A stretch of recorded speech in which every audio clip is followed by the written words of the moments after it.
us muted again. Oh, yeah. Doesn't seem like I have a.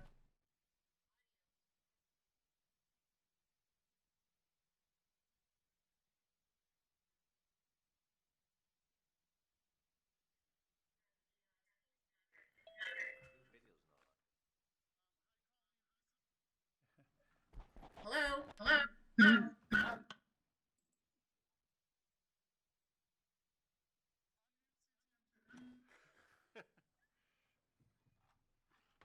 Colleen, they're asking you to unmute the planning board meeting room. Oh, what, CTM2? I believe so.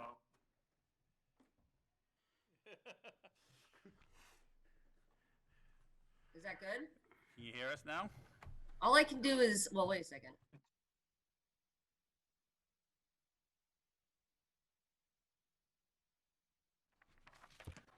One minute, he's gonna fix it.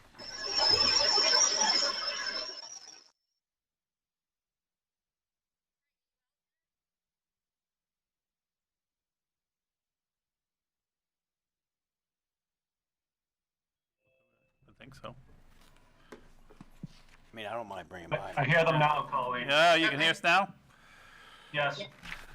All right, do we have Mike and Nan out there? Yes, we do. Yeah, how about Don? Yes, and Donald. And Donald. Tell Mike and Nan to turn their video on to the. We have been told that Mike and Nan, you don't have your video on. Oh, there's Mike. Mike. Usually And there's Nan. mine off because I get really bad reception with it on. All right. Well, Okay. I think we got enough people now to start. We're good. The internet. All right, it's Wednesday, September 23rd, 2020. Pursuant to Governor Baker's March 12th, 2020, suspending certain provisions of the open meeting law. We're doing this meeting by Zoom and here in person. Welcome to the Planning Board meeting, Wednesday, September 23rd, 2020. This meeting will be televised by Chelmsford Telemedia and conducted remotely. You are invited to join the planning board, invited you to, it's a scheduled meeting. Agenda, I guess, we got an administrative review for 220 Mill Road. Thermos, is this what this group is here to talk to us about? Who's the? Fisher Scientific. Thermo Fisher Scientific, is there somebody here to speak for them? Yes, thank you, Mr. Chairman. So we do have a slide presentation to walk through. I would like to just briefly run through the names of our team members who are all on tonight. From Thermo Fisher, I've got Larry Zeltner, Steve Emery, Lou Sacco, Hassan Youssef, David Goodwin, Abigail Noon.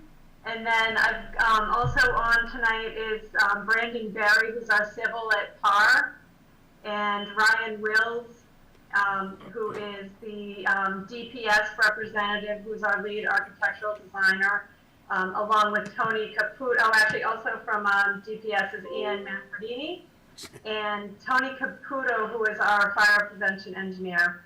I am Pam Brown. I'm a planner and attorney who is working with the team on the local permitting.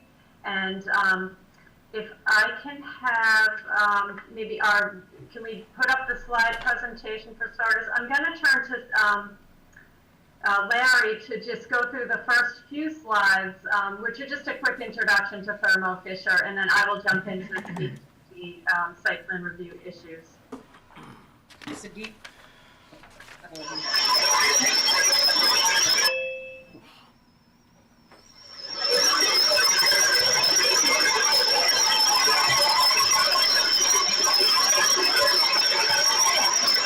Somebody's got some back feed. Can folks hear me? Yep. There we go. Okay. That's All right, if we take us to the next slide, please, I'll give us a little bit of an introduction to our current business in Bedford, as Pam alluded to. Hank, turn it down just. Next, yeah. Hold on. Great, thank you. So currently, right now in Bedford, we actually have 3 buildings totaling about 80,000 square feet. We've got a site in Framingham that serves our GSD business, which is not related to what will be transpiring in Chelmsford at about 10,000 square feet. And our plan is to expand to Chelmsford, the 84,000 square foot facility, which we'll talk about a little bit more in a moment. In terms of revenue for the site, 2019, we exceeded about $190 million in revenue. We are experiencing double-digit growth this year, hence the need for the additional space in Chelmsford to come online in the 21-22 timeframe. Total employees currently now at the site is about 150. We're anticipating just over around 125 employees in Chelmsford when we're up and running by the 2025 timeframe. One of the things that we're really proud of that I think would be of interest is the OSHA VPP Star Award. That's their voluntary protection program, which is a very esteemed award relative to a safety program. There's only 23 sites in all of Massachusetts that have such a recognition, so we're pretty proud of that. We're also a zero waste site, and we just recently obtained our ISO certification, recertification, I should say. In terms of product lines, the lower left-hand corner, the one that's going to be a primary interest to Chelmsford is the porous resins. Talk a little bit more about that in a moment. And in terms of capabilities, large-scale polymerization as well as purification, which is again the capabilities that we'll be installing into Chelmsford. It is. One of the things also that's noteworthy is the fact that is that myself effectively? It's the program, Larry, sorry. Back. Might be that computer right there. In terms of functional teams, we've got everyone. Now we get no screen. That's okay. We're over there. Good, he's okay. Okay, in terms of the functional teams, we've got all functional capabilities on site, which is a plus as we embark on our growth. Next slide, please.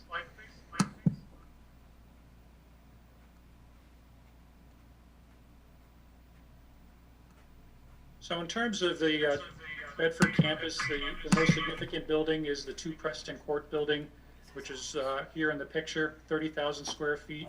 We built it in 2003. We've got several different Poros products. You can see the varying batch sizes that we have there depending on customer need. Over the years, we've expanded in the facility. In 2008 and 10, we had an expansion that took us to about 30,000 liters. In 2014, we had an expansion that took us to 55,000 liters. And you can see the equipment listing below that we currently have at the site, much of which will be repeated in the new Chelmsford facility. I might add that due to the current growth, we're looking at expanding the Bedford facility just a hair more to carry us through until the Chelmsford facility be ready. So we'll be expanding from 6 1-meter nooches to 8 1-meter nooches over the course of the balance of this year and into first and second quarter of next year. Next slide, please.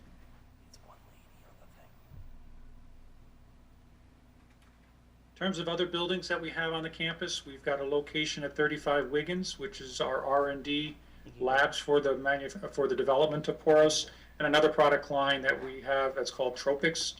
Tropics will not be part of the move to Chelmsford, but in the left 3 right pictures there, you can see what some of that Tropics manufacturing looks like. Go to the next slide, please. This is a very high-level overview of the manufacturing processes associated with pharmaceutical manufacturing, starting with the cell culture development, scaling up, harvest, and collection. Where we play in is what they call the downstream process of purification, just before the product is, bulk storage and final packaging. And the top 2 blocks there are where we play within that purification step. Porous chromatography resins and the Capture Select resins. Specifically, the porous chromatography resins will be what's in play in the Chelmsford facility. And they're basically used in that purification step for biologics and vaccines. And I liken it to kind of a filter. So it filters out the impurities from those earlier steps to give you a very pure product that's ready for end customer use. Right now, there's hundreds of clinical commercial processes that use these solutions. And what we're most notably proud of is, and one of the reasons for all this rapid growth that requires the move into Chelmsford, is we're being used in over 10 molecules right now that are being evaluated for COVID-19, either vaccine or therapeutic applications.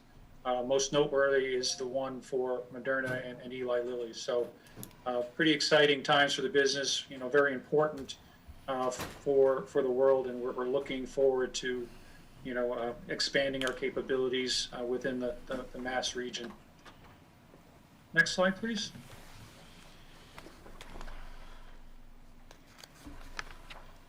And here's where we're expanding to, as you all know, to 20 Mill Road. Got an artist's conception there in terms of how will the site be being built out, and we're going to get into a lot more detail with Pam on that in a little bit.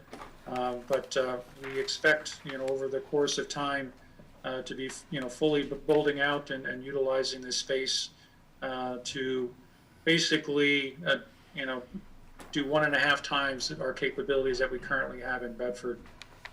So, thank you for your time this evening, and appreciate the opportunity, and looking forward to working with the town going forward. Pam? Thank you, Larry. So, Colleen, if you can go to the next slide.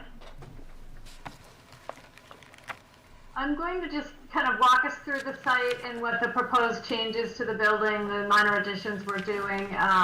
And then when we get to the end, all of our team will be available to answer any questions you have. The site, as I'm sure you all know, is located really with access off of Mill Road right now, easy access to Route 3. But the property does abut Elizabeth Drive. There's kind of a gravel curb cut. I drove through it, but it's really not a driveway or a road. Apparently people do use it once in a while, but it isn't presently used. We are proposing, and I'll discuss this later, but we are proposing to create a secondary access out to Elizabeth Drive, in part to take away some of the heavier traffic from Mill Road, which is residential as you move on further down it. Thermo Fisher will renovate this existing building. It's about 56,000 square foot footprint. It's a high bay on about half of the building, so there is a second floor over about half of the space. That will be offices, but the lower level will be, R&D and lab work. Let's see. And occupancy, we're hoping to keep this moving along so that we can get the operation going by sometime next year. Next slide.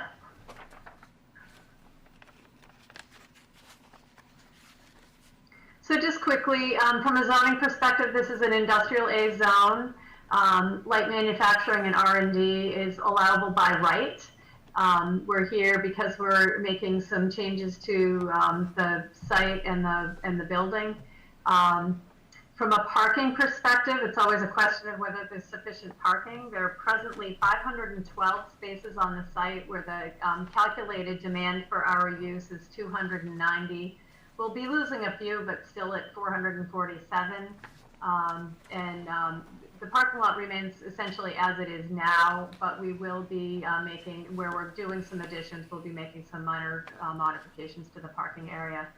And as Larry said earlier, we're calculating about 123 employees, but that's at full build out, so not for a few years.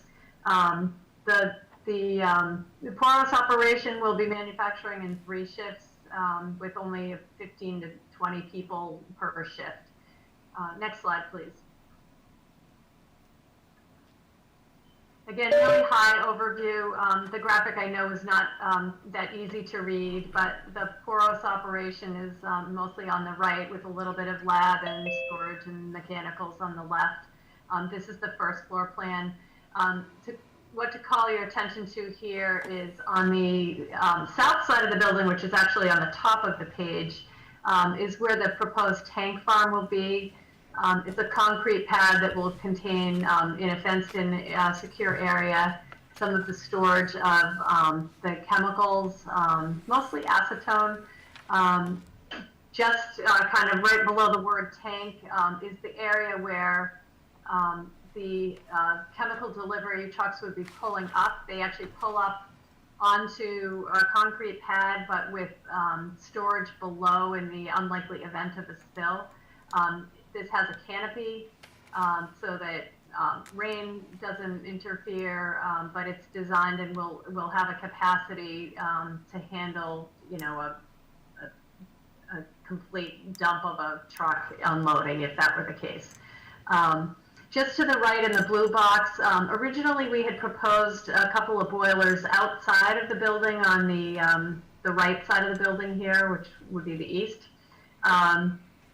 And opted to relocate that to inside of an actually building structure. So this is about a 1,400 square foot building that will contain the boilers. And then down, again, on the bottom of the page, which is the north side of the building, you see a yellow box, and that is about a 1,480 square foot building addition that will be used for liquid storage. Otherwise, the building exterior stays the same. Some of the upcoming slides, I'll talk about just what's going on outside. And if you'll go ahead to the next slide, Colleen. Again, really high level view, but sometimes the illustrative drawing is a little easier to read. So access now from Mill Road. Again, for your brain, it's probably upside down, but south side is at the top of the page is the tank farm and boiler building. Liquid storage room, again, at the bottom right corner of the building. The parking areas in these areas will be reconfigured. There's some lost parking mostly up around the tank farm. And then that new green space will be landscaped. The Mill Road access will be primarily the access for employees and visitors. Elizabeth Drive, the intent is to have a gated access there that would be allowable for emergency vehicles as well as any of the chemical delivery trucks. Next slide.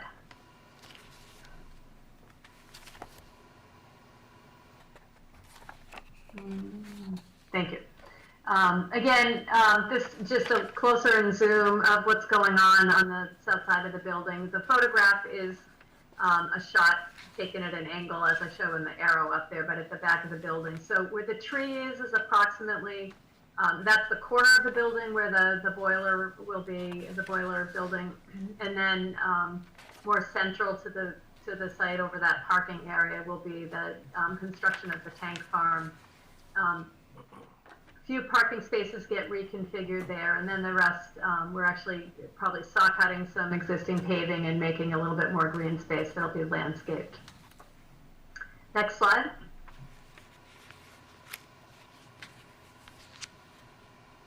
So the other building addition is actually to the right of the photograph that's shown there, but for some reason when I was out there, I only took the left side of the building. But this, another 1,482 square foot building will be, I'm sorry, not a building, but an addition to the building will be for liquid storage. And again, the area right around that building addition will be reconfigured. It's mostly handicapped spaces there, but they'll be reconfigured to continue to accommodate the handicapped access to that entrance. There is a sewer manhole pretty much under where this building addition is going, and we have some high-level plans that we're working with DPW and a town engineer to work through the sewer connection. But the manhole obviously will need to be relocated along with some of the piping. Related to that, the domestic sewer will continue to run in existing 6-inch mains.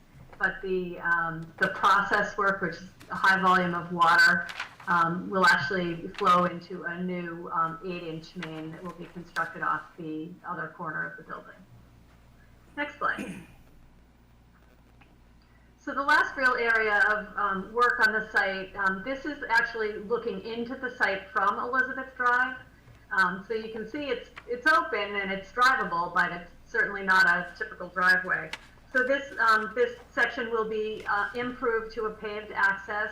It will be a gated access, in part because the vehicles would be coming in and hitting directly into the area of the tank farm. So we wanted to avoid that. But the historical access has always been Mill Road. So this access will be used for truck traffic and emergency access, and we'll have a gate internal to the site. And next slide. With that, I think we're up ready for your questions. All right, couple things real quick, and I'll take and go around the board and ask them. Evan, sewer capacity, they're saying a 8-inch high flow, is this gonna affect them at all? So this issue has been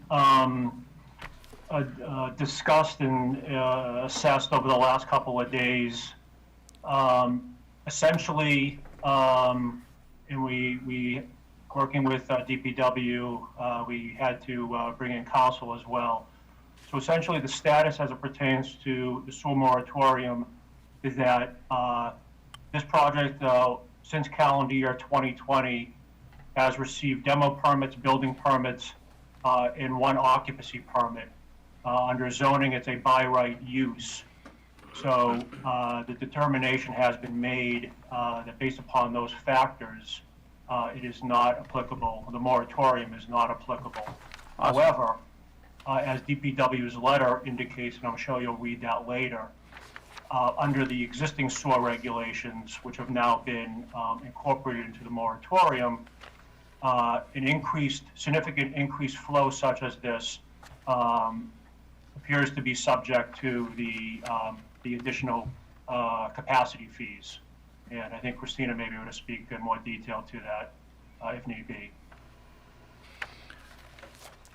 Christina, are you out there?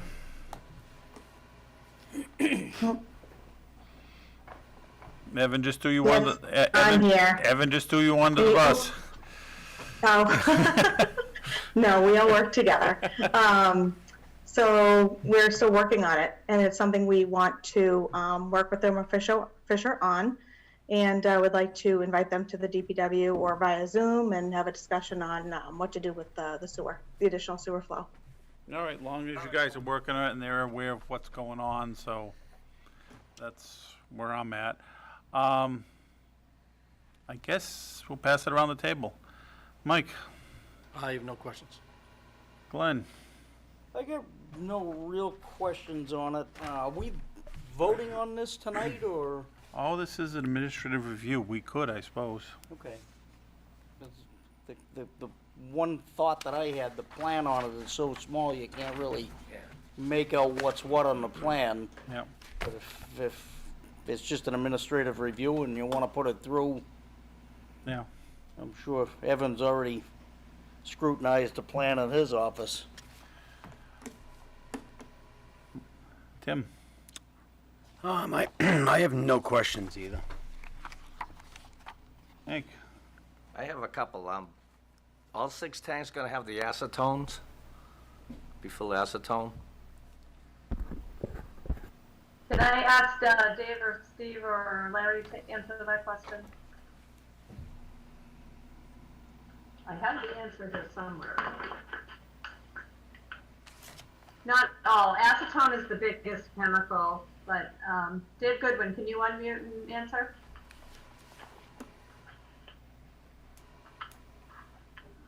Yes, so we will have acetone, methanol, and tetrahydrofuran, as well as organic and aqueous waste.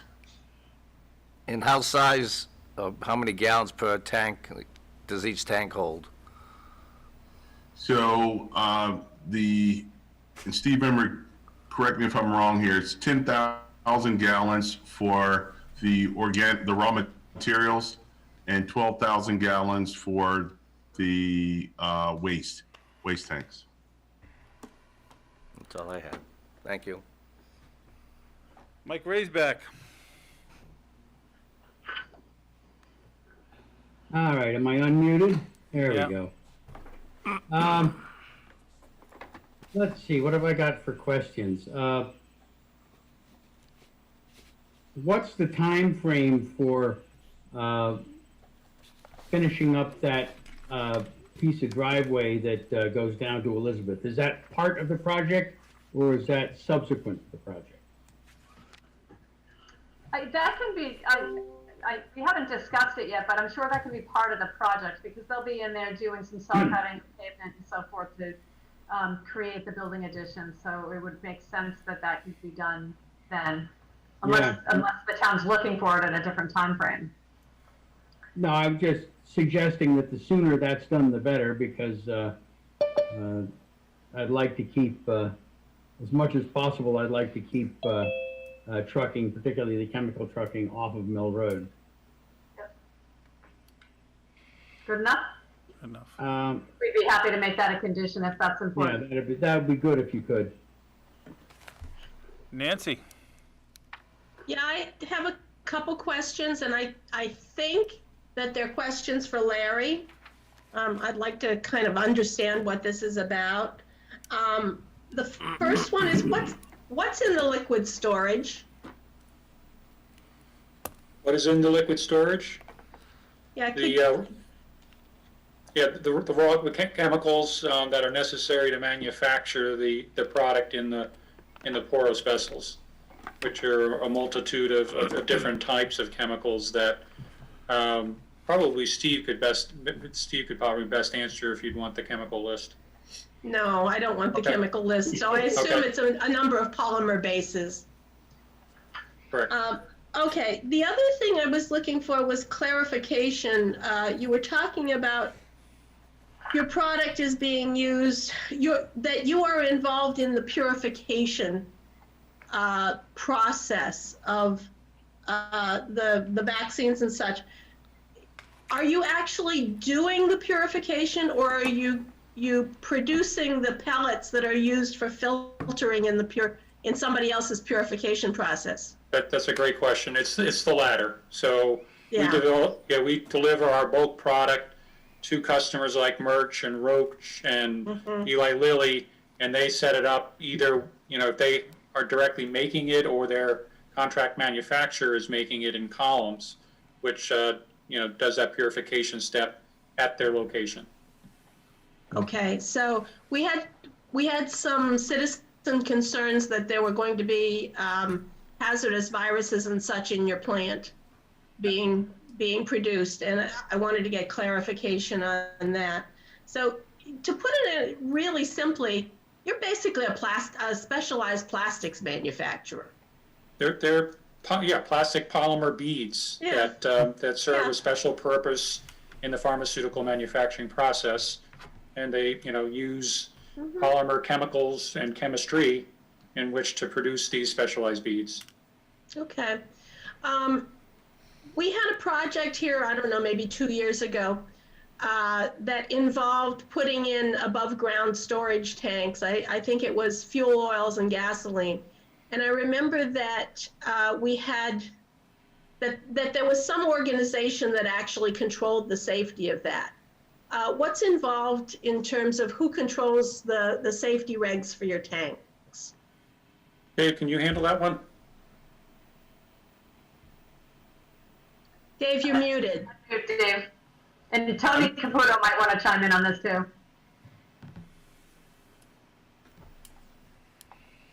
You both need to unmute.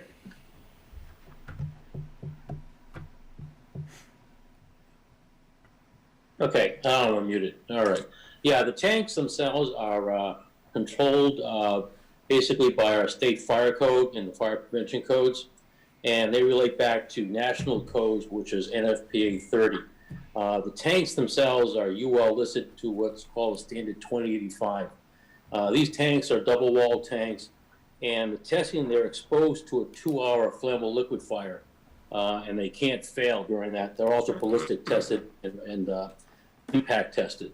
So these are very extremely rugged tanks. It's something that has come about probably in the last 10 years. Prior to that, we didn't have this type of protection, or you had other types of protection on the tanks. But these tanks themselves can withstand a fire on the tank for 2 hours plus. Okay, thank you.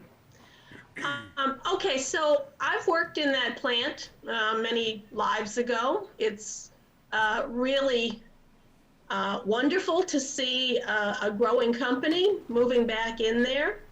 I think this is what we need in Chelmsford, is to see more companies coming into our industrial park. And I don't have any other questions. Thank you, guys. Thank you. Don? Yeah, Evan, in your presentation or your introduction, you had mentioned by right. So is everything by right? Don, we only see the top of your head. I'm short. Is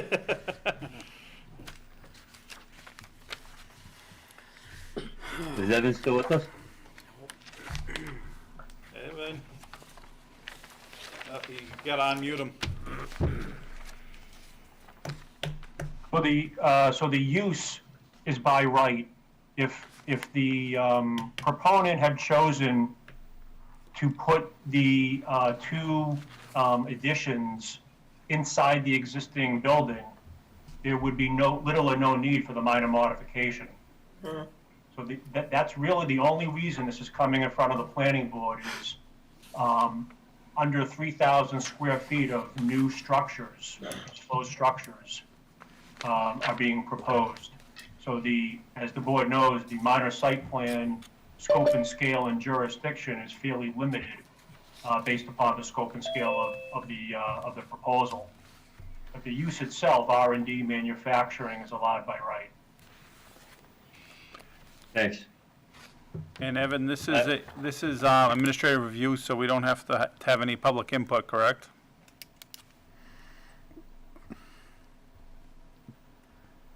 Mute. Correct. Administrative reviews, whether it's an A&R, minor site plan, per your regulations, do not require public input. I had heard earlier, it does require a planning board vote, whether it's this evening or at a future meeting. It does require formal planning board action. I would also say that the 2 or 3 departmental letters, I believe fire has submitted, police, and engineering, those letters should be read. All right. Mike's digging them out right now. The only other question I have is, where this tank farm is going, I'm assuming you have enough clearance for fire trucks to get around? That is one of our... That should be addressed in the fire department letter. I know they were working on it late this afternoon, so I'm not sure if it arrived. It arrived. It did, okay. Yes. So all I have. Also just mentioned for clarification, this does require Board of Selectmen approval of the flammable license. Yeah. And then the fire department, as was mentioned, is heavily involved in their own permitting for the tank farm. So you got the Public Works I one? only got one letter. The Public Works? The Public Works. That's the Well, one we you all might as well have. read it in. Okay.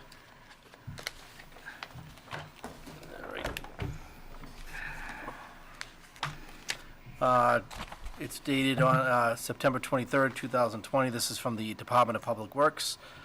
Dear members, this office has reviewed the site plans by DPS/Peer and Bowler Engineering. As a result of this review, this office has the following comments.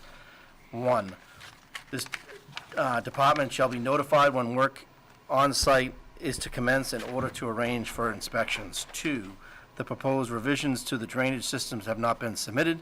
This office shall review and approve the plans. 3, a site as-built shall be provided upon completion of the work. The as-built shall be from a ground survey and submitted into AutoCAD in a paper form. 4, This office needs to review the sewer design with the applicant. Final designs have not been completed at this time. The proposed sewer work will require permitting and applicable fees from the DPW Sewer Division for connection to the municipal sewer system. 5, trench permits shall be filed as necessary per 520 CMR 14, Chapter 82A. Erosion control devices must retain the sediment on site. These must be installed prior to any work or demolition. 7, a road opening permit is required from the Chelmsford DPW Highway Division for work within the Elizabeth Drive right-of-way. 8, the drainage engineer is in the process of completing the design and drafting revisions to the plans according to the recommendations of this office. If you have any questions, please contact this office at 978-250-5228. Sincerely, Christina Papadopoulos, Town Engineer. That was stapled in with the ready stuff, Oh, you've done it, okay. the fire department. So we have the fire department letter, again dated September 23rd, 2020, to the Town Planning Board. Dear members of the board, the applicant approached the fire department and the fire prevention office early in the planning process to allow the CFD input into their proposal for 22 Mill Road. Water supplies appears adequate. The required pressure and flow shall be confirmed by the current water flow test performed proximate to the site, with all calculations submitted to the department for review and approval. Hydrant locations shown on the plan are adequate. As previously discussed with the Fire Prevention Office, the applicant will add a hydrant within 600 feet of the relocated fire department connection. The Chelmsford Fire Department also requires a hydrant within 500 feet of every building for manual firefighting operations, which this property satisfies. Hydrants and fire protection equipment shall be free from landscaping or vehicle obstructions with clearance of 60 inches to the steamer connections and 36 inches to the rest of the hydrant. Existing and proposed access for firefighting apparatus and emergency vehicles is adequate. The applicant shall work with the Fire Department Prevention Office to discuss the proposed gate on Elizabeth Drive. The fire department and the applicant must confirm that the fire department will have access to any installed gate. All fire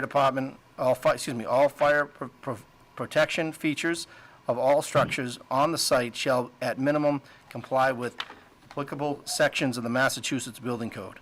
The existing sprinkler and fire alarm systems will be upgraded to comply with all local and national applicable codes, including NFPA 13 and NFPA 72.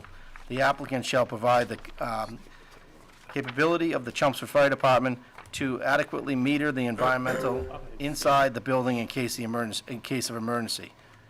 The applicant shall provide tours and training for all Chelmsford Fire Department personnel for building familiarization and emergency operations. This office would approve of this plan with these conditions, and I ask that the board make this letter a part of the approval process. Respectfully submitted, Daniel, how do you pronounce it? Catufas. Catufas. All right, Captain, Chelmsford Fire Department. I give it to you because you work with it. That's all I have for letters. All right, Colleen, you said there were 3 letters? Yeah, I have the police letter too. I can read it. Go ahead, read it in. Alrighty, dated September 22nd to the Chelmsford Planning Board for 220 Mill Road, minor site plan review. Dear Planning Board members, the Division of Special Services has reviewed the attached site plans and requests for a minor review of site plan for 220 Mill Road, Chelmsford, from the Town of Chelmsford Planning Board. Upon careful review of the plans, I observed 2 issues. The plan only delineates 8 handicap spots, when in fact 9 are needed to satisfy the Americans with Disabilities regulations. I would also recommend the placement of a stop sign at the exit onto Mill Road due to the traffic in the area and the grade of the driveway exiting onto Mill Road. I spoke with the project manager attorney, Pamela Brown, and she indicated that they will be correcting the plan to clearly indicate the additional handicap spot. We also discussed the addition of a stop sign at the exit from 220 Mill Road onto Mill Road. If you have any questions, please contact me, Lieutenant Colin Spence. All right, Henry, can I ask a question? go for it. On the chemicals that are gonna be stored there, are they chemicals that are gonna be the same ones, or do you have different chemicals that will be stored at different times? And if so, do they have to, be approved by the fire department in case there was an issue there, so they would know what's in there? So the chemicals that will be stored there will primarily be the same chemicals, unless we have new processes that comes through. One of the things that we've done in Bedford is we have a very strong working relationship with the fire department, where we work with them to tour our facilities and to make sure that they understand exactly what we have in the event of an emergency. The other piece of it is, one of the things that we do is keep an accurate inventory of what we have that's available for, the fire department to witness or view anytime they like. But the chemicals, for the most part, will not change. They're primarily the same chemicals. Thank you. And that full list is part of our flammables license, along with Mr. Caputo's report on all of the safety measures. Thanks. All right. Well, since this is administrative review, how does everybody feel about taking and making a vote on this? Mike, I'm perfectly fine with it? willing to move it. got 2 with 1, that's great. Glenn, you're good? Yeah, You're good? You don't vote on this? I'll give you a motion for a positive administrative review. Is that what we're looking for, or? Yeah. I'll second. All in favor, we gotta do a roll call. Mike? Aye. Glenn? Aye. Tim? Aye. Nancy Arroway? Aye. Don? Aye. Mike Raisbeck? Aye. And I'll give you an aye too. And I think that the only thing I'd add to that was we gotta add the letters to make sure that per letter department approvals. And I think that will take care of you. Thank you very much. Thank you very much. night. We really appreciate it. Thank you. Good luck. Thank you for coming to Chelmsford. New public hearing, 9 Turnpike Road. Do we have some letters on this one, I believe, somewhere? It might have been stapled, there was a few stapled. Yeah, files are mixed. Can someone open the read the legal notice, open the hearing, please? I can do that. Go ahead, Colleen. Go ahead, Colleen. Okay, I just had to grab it. So the legal notice, the Chelmsford Planning Board will conduct a remote public hearing on Wednesday, September 23rd, 2020 at 7 p.m.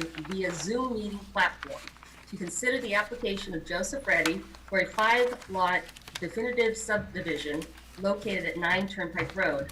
The applicant requests definitive subdivision approval and applicable waivers under the subdivision control law and the rules and regulations governing subdivision of land in the town of Chelmsford. The project calls for the construction of a new dead-end roadway and the construction of 5 duplexes on 5 new lots. The site is located in the RC Residential 2-Family Zoning District. The site is approximately 3.037 acres, as shown on Assessor's Map 74, Block 324, Lot 5. A copy of the proposal is available in the news flash on the town website and in the planning board office located at Town Offices, 50 Billerica Road, Chelmsford, Mass. 01824, and may be viewed Monday through Friday between 9 a.m. and 4 p.m. All interested parties are invited to comment in writing or may present any relevant information for the board's consideration at the public hearing on September 23rd, 2020. And that's per Henry Parley, Chair of the Planning Board. All right. Is there any other letters that we don't have, Colleen, that need to be read in? Let's see. So I do have a few. I can read them all. All right, 'cause I don't see them. Do you have them? I don't see them. All right, go ahead, read them. Go ahead, Colleen. You're on a roll. Keep going. Don't stop. All right. So this is Chelmsford Water. They have a letter. It says 9 Turnpike Road, The Chelmsford Water District has concerns with access to our appurtenances via private road.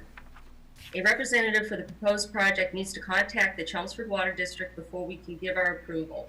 Once the contractor has met with us, reviewed and accepted our requirements, we will forward a signed approval letter to the board members. In addition, the Board of Water Commissioners, upon approval of the proposed project, would request the following to be part of your conditions. Water is for domestic use only. Water-saving devices should be utilized throughout the facility, and xeriscape landscaping should be implemented to minimize water uses. This is from Richard Tanzino. He's the distribution manager at Chelmsford Water District. We have police. They have an attached letter. This is Division of Special Services has reviewed the site plans from the Town of Chelmsford Planning Board for 9 Turnpike Road, Chelmsford, Massachusetts. Upon careful review of the plans, I would recommend the installation of a stop sign at the exit of the development onto Turnpike Road. This is due to the fact there is significant traffic on Turnpike Road, and there will be an increase in traffic at the intersection due to an addition of 10 units in the development. In addition, the development is located in close proximity to Route 129, and vehicles traveling south on Route 129 turning onto Turnpike Road could create a serious traffic hazard if someone did not stop before entering onto Turnpike Road. I have notified the applicant, Joseph Reddy, of my concerns with the intersection. If you have any questions or concerns, please contact me. Lieutenant Colin Spence. This next letter is from the fire department. Water appears to be adequate. The required pressure flow shall be confirmed by a current water flow test performed proximate to the site, with all calculations submitted to this department for review and approval. Hydrant locations on this plan are adequate. The Chelmsford Fire Department requires a hydrant within 500 feet of every building for manual firefighting operations. Hydrants and fire protection equipment shall be free from landscaping or vehicle obstructions, with a clearance of 60 inches to the steamer connection and 36 inches to the rest of the hydrant. Access for firefighting apparatus and emergency vehicles shown on the plan, received and dated September 15th, 2020, from Patrick Flaherty, is adequate. The fire department specification, oh, I'm sorry, I skipped something there. Anyway, fire apparatus shall be designed by a registered, I'm sorry, I got that wrong. Fire apparatus access shall be designed by a registered engineer to withstand the weight of the apparatus. All fire protection features of all structures shall comply with the applicable sections of Massachusetts Building Code. The applicant must apply to the Town of Chelmsford E911 Committee for address and unit numbering through its coordinator, Town Clerk Tricia Duras. This office would approve this plan with these conditions, and I ask the board make this part of the record.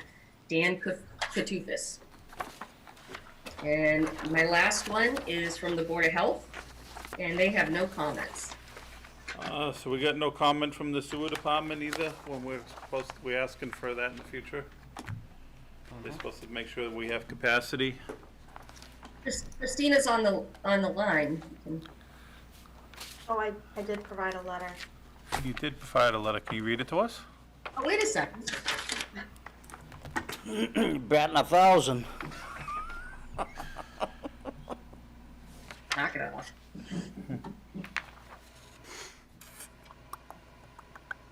Christina, do you have it? I'm gonna have to look for it. Christina, do you have the letter? I'm looking for it too. I didn't pull it up.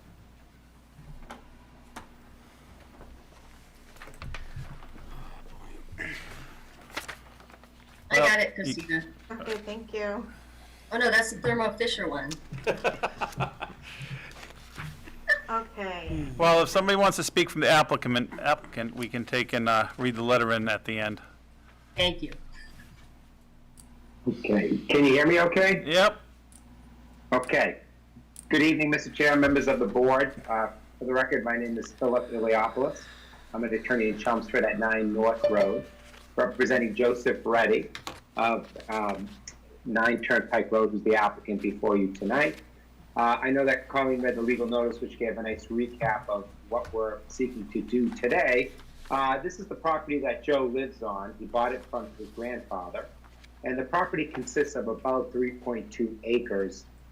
And what Joe's proposing to do is subdivide it into 5 building lots. Each lot would meet lot area for an RC zone of 20,000 plus square feet. And each lot would have 2 duplexes on it, 1 duplex, 2 units per lot. There would be approximately a little over 2 acres disturbed. Pat will go through the plan a little bit and describe some of the buffers that we've been able to incorporate into the plan. And part of that is what leads to some of the waivers we'll be seeking tonight. We could probably do the project without these waivers, but the waivers will allow us to keep more natural buffer both along the sides of the project and the rear to protect some of the abutters. The proposal itself, as Colleen mentioned, has received sign-offs by the various boards.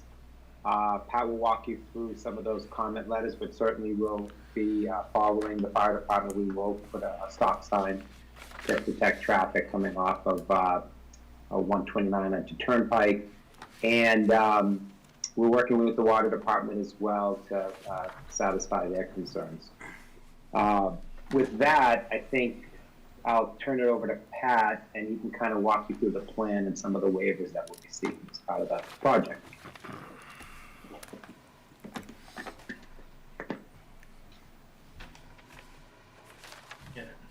I'm here, but I don't see my face quite yet. That's all right, we can hear you. Okay. I don't know, Colleen, if you could put up, I have 5 sheets for drawings, if you could put one of the drawings up. I can. Maybe sheet 1, just to give people an idea where we are.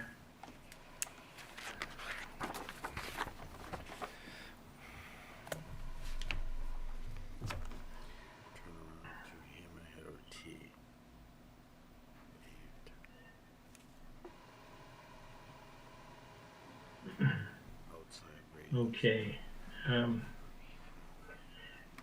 So there's a locust plan up in the upper right, and it gives you an idea. Just a second. There's a locust plan up in the upper right, and that gives you an idea where we are. When you come down Billerica Road from Town Hall, and you take a right on Turnpike, about 250, 300 feet down the street will be the new private street. And you can see Mr. Reddy's house there, right in the way of everything, of course. And in the middle inset there is shows the 5 lots, and there's an electrical easement toward the rear that's 80 feet wide.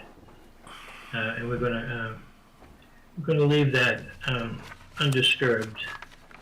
And we're also going to leave a portion of Lot 4 undisturbed, and 2 10-foot strips on either side of the property.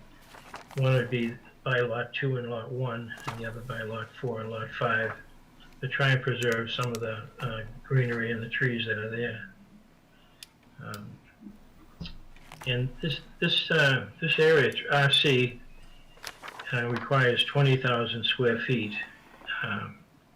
It's been zoned this way for a long time. This is sheet 2, and this really shows the topography of the lot and the existing house. It's fairly flat in front there in Turnpike Road, and toward the rear, before the electric easement, it gets a little busy because someone excavated some gravel out of there years and years ago. So it's sort of like a hill that someone pushed a bulldozer through. And I might add that the entire site is loamy sand, they call it. It's a Class A soil, it's very good percolation rate. And groundwater is reasonably deep. Would you want to try I think the third sheet is probably the plan of land. So this will be the plan of land, and we meet all of the requirements of 20,000 square feet. And Lot 4 has a little corner of it taken out for area, but it can be used for paving or no sidewalks, but paving or grading. Now, we're asking for some waivers on this, and, maybe you could go to the next one. Yeah, thank you. Well, this is a approximate location of the houses. There are going to be 5 duplexes, and they're each going to have a deck or a patio behind them, and each unit will have a garage, and there'll also be parking in front of the garage for any other cars. That was an interesting slide. Do you want that one? Yeah, that looked nice. It'll give an idea of what we think the front of the houses are going to look like. So you can see the garage doors in the middle, and each unit gets one garage. And it's an attractive layout. There's a porch to the left of the garage, and it's basically an unfinished basement and 2 floors with an unfinished attic. And this is a rear view. Oh, sorry. Oop, that's okay. I'll get it over there. And this is the rear view. The middle portion kind of comes out of the screen a little bit, and the deck fits in there neatly. And you don't have to climb out the windows there to get on the decks. There are sliders on the portion that comes out. And that's a side view.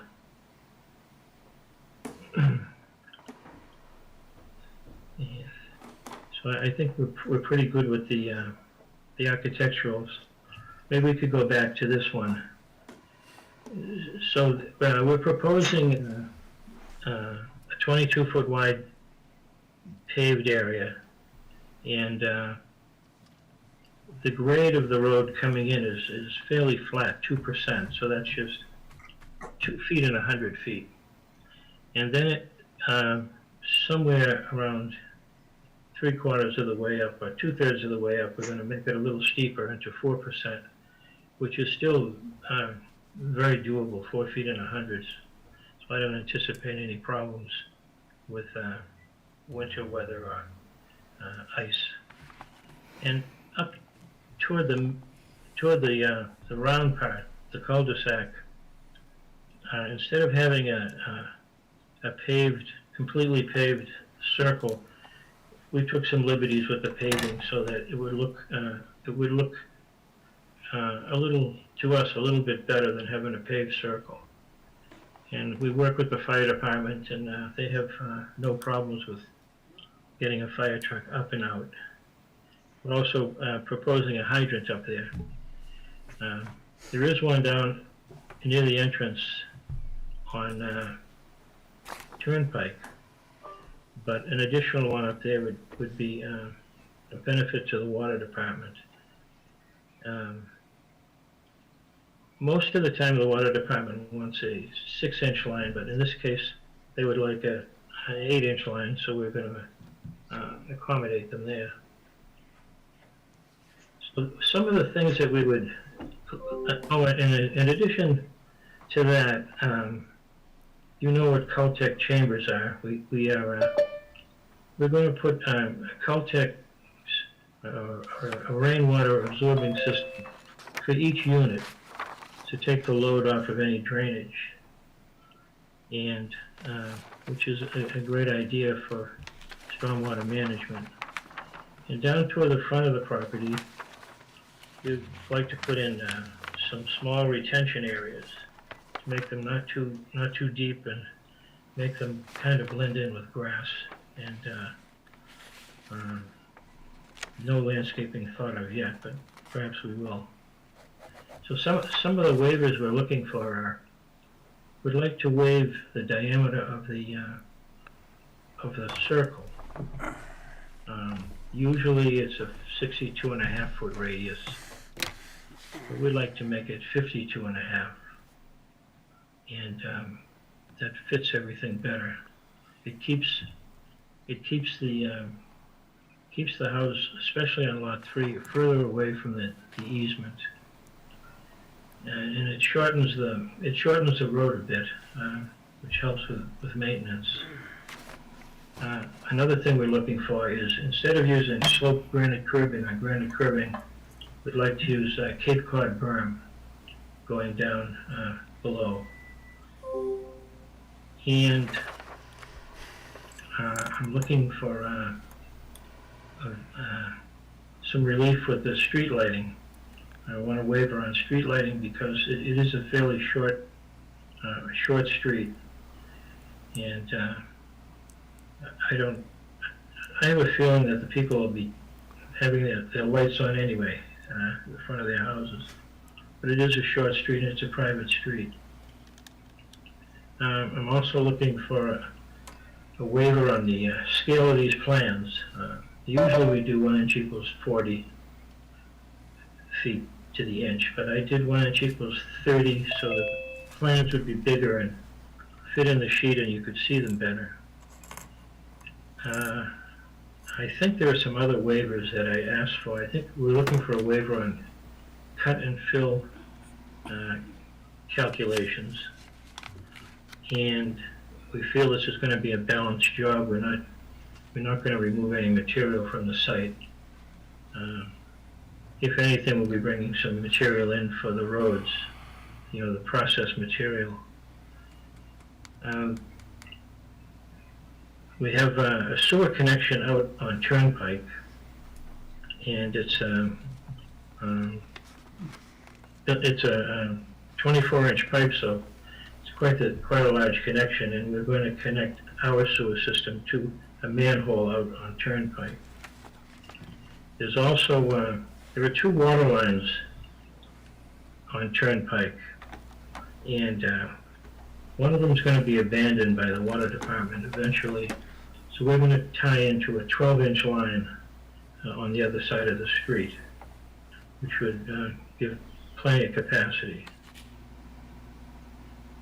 I think that's, if you have any questions, you could let me answer them for you. All right, is that the end of your presentation? Yeah, that will do for now. Thank you. Okay. All right. I guess I can run this around the board. Tim, I'll start with you on this one. I don't know. I mean, I think the architectural drawings look nice, but I have a problem with some of the waivers.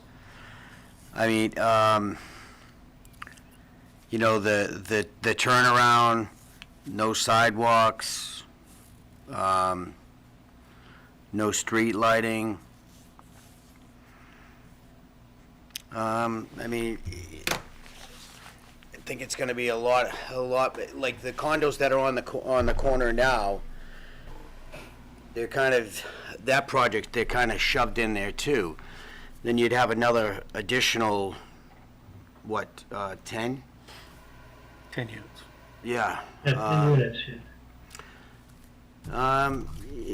I think they do look nice. I'd like to see the turnaround. I don't know how a fire truck would go in there and make it around if we got a waiver. Is that why you're asking for the Cape Cod style bituminous, so that they can turn? Or how would the fire truck turn? Yeah, we submitted a plan to the fire department, and we showed the truck, the simulation of the truck making the turn from Turnpike onto the proposed road. And then it's more of a T turnaround. you can't make a circle there. We didn't make a circle there, so they pulled partway into one of the driveway areas, back up, and then they're able to pull out. And that's been accepted for a long time, that T turnaround idea. There's several other streets in the area that have that. Usually it's not on a person's driveway, though, is it? Yeah, I don't know about that, but what are you using for a truck? What are your measurements for a truck that you're using for turning around? It's the fire department standard. It's their biggest truck. I'd have to pull that up, but it's their biggest and heaviest truck, the ladder truck. 48 feet. Is 48 feet? Do you know? Yeah, just a second. 48 feet's awful tough on a 52-foot circle. They'd have to back out, going back out. Well, I'm just curious. I mean, I'm guessing that's why they want the Cape Cod, so that if you do, right, is that the sloped? I Yeah. gotta talk. It's a 22-foot wide road too, so it's, I mean, It's a lot easier for the truck to mount a Cape Cod berm if it has to, but that's, well, we got some instructions, or we got some site plan review and apparatus access material from the fire prevention office, and they're looking for, I thought we had a sketch here. That's all right. Apparatus length of 49 foot 7 inches, and an apparatus width of 10 feet, so that's what we used. I mean, I like the architectural drawings, but I mean, it does seem a little tight. I mean, the turnaround for me it seems a little bit tight and pull into someone's driveway. I can see too it being duplexes. So, how many cars will you be able to park in the driveway? Well, I probably expressed that wrong. We're not going to be in their driveway, but there's an entrance from the cul-de-sac into their driveway. So we're staying in the round, in that circle in the cul-de-sac. We won't be in their driveway. Okay. All right. Yeah, just some concerns with that, but other than that, good for now. Glenn? I think I'm fine with all of your waivers. The sidewalks, I don't believe you need, it's a private road, I don't think you need a sidewalk on a private road. Where's it gonna go to? The curbing, that's becoming more and more standard now. Everybody wants to get away from the granite and get into the berm. That's fine. I don't have a problem with that. On your water service, Pat, have you talked with the water department? I'm sure they're gonna want you to loop that. Well, yeah, we had a discussion, and right now they're not asking for us to loop it. Really? They did ask for it to be an 8-inch line rather than a 6. It's really, the only place we could loop it would be up to the cul-de-sac and back out again. Okay, yeah. Go ahead. Which, I just wanted you to make sure that you were aware of that, because lately they're asking everybody to do that. Other than that, I think we're fine with what I can see. Your drainage, the only thing you got on drainage is just the 2 catch basins down by the street? Yes, that's it. Okay. The entire length of the street, right to the very top of the cul-de-sac, is 288 feet, so That should be fine. it's well able to handle it. Yeah, exactly. The only one thing that I'd like to ask you for the next meeting, because I'm sure it's going to have to go to public input and all that stuff, can you get us actual full-size sets of plans to look at instead of these little things? Well, I guess I can afford that. That would All be right. okay. Just charge Joe for it, he got plenty of money. Mike Walsh? So my first question is for actually Colleen. She read the fire department letter. Yeah. Did they mention that they were happy. I missed it. Did they mention that they were approving this turnaround? Let me look. I didn't see it. Did they actually talk about the turn of the apparatus is approved? I think they said that. Yeah, they do say access in and through the site is adequate. Okay. I don't even think, you don't even know what you're doing yet, right? That's fine. So then, I think, I like the project. I like the fact that they have 5 structures coming in here, and they're not like some of the other developers we've had in the past year that are asking for 6 or 7 structures when they're only allowed 5. So I'm in favor of the project. However, I can stand behind not requesting any of these waivers. And I think, we talked about the turnaround. I think the curbing, I think once a plow hits that curbing, it's gonna look like not good. One shot, it's gone. I think it should have lighting. I think on other projects that we've had proposed here, we have at least put sidewalks on one side. And I think, so I think we need to stick to what, and then I think it's a mistake that they drew the plans at 1 inch to 30. That's a mistake. And that was their assumption to make, and I think they need to abide by the town requirements. 1 inch equals 40. Right. And I think, and then the earth calculations show us that it's not a cut and fill and it's equal site. I mean, they got to do it. We're asking the other developers to do it, and I think we should ask them to do this. So that's my stance. I like the project, but I'm not in favor of the waivers. Okay. Nancy? Yeah, couple questions for Pat, and maybe I missed it. How many bedrooms are in these units? 2 bedrooms. No, I think they're 3, Pat. Excuse me, 3 bedrooms, yeah. 3 bedrooms. There's 3 bedrooms per each unit, which means we can expect to see kids in here. So I have concerns particularly about Lot 3 in terms of its size and the fact that most of that lot is taken up with the power line easement. And I'm just concerned about, kids playing under it.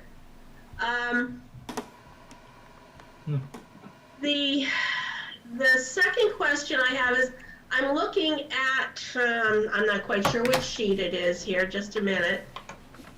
Let me do a little shift here and see which sheet I've got. I don't know. Don't see a sheet number. Anyway, I'm looking at the layout and I'm seeing quite a bit of elevation changes. In other words, a hill in the back that affects Lot 3 and Lot 4. I'm wondering, with the architectural design that you're showing us, proposing, how you're going to deal with those elevation changes? Or are we really not going to see that kind of a building? When you go out to the site, you can see in the back where somebody has excavated between the end of the turnaround and the beginning of the edge of the electrical easement. And you walk up a slight hill, and then there's about a 6 to 8 foot cut, and then you walk up another hill. It's as though somebody ran a bulldozer in from the right-hand side and pushed the material through and trucked it out of there. So there's a big, it's really busy there, but when you grade it out, it grades out fine. And those are the houses that we expect to put in there. And there won't be any garage under situation. So that's going to take a little ingenuity to get that done without getting too much without getting into that easement. But I figure we can do it. So how about, Pat, on Lot 3? What do you see in terms of utilization by those families of that electric line easement? I mean, what are you expecting there? Well, we're expecting that to remain unused completely. It's mostly there are some trees at the edge it's mostly heavy brush and grass. And there are two power lines going through. One is in the middle, one is toward the end, toward the other edge. But we don't want to see it used for anything. I mean, people could walk it, I suppose, if they want. It'll be their property. But we don't propose any development out there.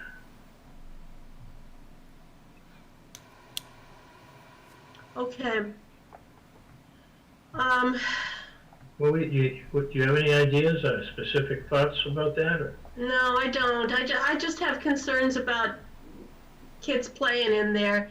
And, you know, most of my concerns are because of the chemicals that the power company has used in the past to keep those areas clear. Yeah, I understand, yeah. Yeah. Otherwise, having a wild lot in your backyard is not all that big of a deal. Okay, so in terms of the variances, as far as I'm concerned, if the fire department is okay with that turnaround, it's not my business. In terms of street lights, I think the proximity of these structures makes it, and the proximity of the structures to the street would make it absolutely obnoxious to have the light levels of a street lamp in their front yards. But I would suggest perhaps putting lamp posts on the driveways instead of street lights. Yeah. Idea. Yeah. That makes sense. Because a black street is also not a good thing, particularly if you've got kids out there playing. In terms of the waiver on granite versus asphalt curbing, I just don't care one way or the other. I do understand Mike's comment about the tendency of the asphalt curbing to get cut up. I don't know. I'm not seeing this as a traffic issue because you've got so little traffic back there and there's no distance for it to go to gain any speed. So all you have back there is the residents in terms of cutting into the curbs. But, he may very well be right about the snow plows. So, I don't know, what else is there that I ought to worry about? I mean, it's absolutely a conforming plan. Is there any intention that some of these units will be affordable? Phil could answer that more, but there's no intention right now, no. No applications have been made to that. Evan, don't we have a requirement that over 4 units, there needs to be an affordable factor? Not for by right development. No, most unfortunate. The board has talked about it over the years. It's not by right with waivers, is it? They've got the square footage, they've got everything, the front roof, front. Yeah, they meet all the requirements for it. All right, Nancy, you done? I'm done, thank you. Mike Raisback. Well, let's see. I'm okay with the reduced diameter of the circle if the fire department is. I agree that with the proximity of the houses, having a formal street light would be rather glaring. I'm perfectly happy to waive that. I would like, however, to see the curbing of a little higher quality. And I think Mike's point about the things not surviving the first whack of a snowplow is probably right on. And I don't know, I could be persuaded on the waiver for the for the sidewalk. In general, I like sidewalks. I suppose that this project is small enough it could do without them. I think major play area is gonna wind up being that street, and that's not necessarily bad. I mean, lots of kids grow up, you know, playing on very private, small streets, and that's it's not scary to me, although anything that we can do to limit danger is probably a good thing. So that's where I am. I'm by and large in favor of the project. I'd like to see the curbing up to the usual standards. Don? You had mentioned that cars be parking in the cul-de-sac? No. No. No? Each unit would have 2 spaces. Okay. On So no on-street car- parking. I'm sorry? Well, there's an echo, I'm sorry. Yeah, that might be me, and I apologize. Is this better? I think Yep. Okay, thank you, Colleen. Each unit would have the 1 car garage plus a minimum of 2 exterior parking spaces. So there would be no parking on the street. I should have mentioned earlier too, our plan is to condominiumize, some type of association to maintain the street. And we would restrict in those documents parking on the street. We would not want people parking on the street. Okay. I'm good. Thanks. It's up to me. I think the project's really nice. I like it. I like Nancy's idea with the lanterns at the end of the driveway to illuminate it, but I would like a sidewalk. You know, if there's gonna be kids in the neighborhood, they gotta walk to the bus. I'd like to see a sidewalk, but other than that, I think it's a good project. So you're all set? Yep, thank you. All right, it's down to me. I agree with the, with the waiver on the, I believe we should have at least a sidewalk on one side. The granite curbing is a good thing. I've just seen them pulled out by snowplows so many times, and we're pushing for the stormwater management. I'm pretty sure this is gonna be part of their management, is to keep the water going into those street drains. Question is, if we were to do a standard streetlights, how many are you talking? Well, you'd probably put one down by the entrance and maybe one 3/4 of the way up there. So it's all gonna be underground utilities, so they're not gonna be like high posts, they're gonna be like 12 footers or something like that, right? Yes, yeah, and actually there's actually quite a bit of light down on Turnpike. So what are you talking, maybe one pole? Yeah, one or two. Yeah, I don't have a problem with putting a 12-foot pole or something up there just to, as far as the turnaround goes, as long as the fire department is fine with it, but I would really like to run it back by the fire department again to make sure that they know exactly what's going on with this. I agree with Glenn, the full-size plan, and if you could take on that plan, on that turnaround, show where you're proposing for the truck to back in and turn around. Yeah. Yeah, it needs to be labeled. And Nancy, I'm surprised you didn't say anything about landscaping.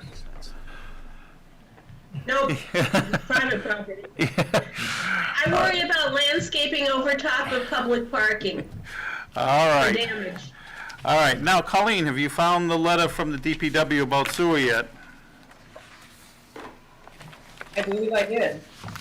I think it's in my email though. It's on my, hold on my screen.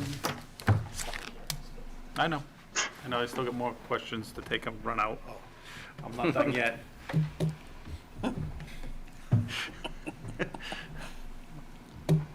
Henry, go on. Don't wait for me. I'll pull it up. All right, well, we are still waiting. So Christina, I do have the letter. All right, Want me to read when it? you get done with that, I got a couple more questions for you, but go for it. Okay. Dear members, this office has reviewed the subdivision plans by PM Flaherty Associates, Inc., consisting of 5 sheets dated August 15th, 2020, and drainage calculations dated August 24, 2020. As a result of this review, this office has the following comments.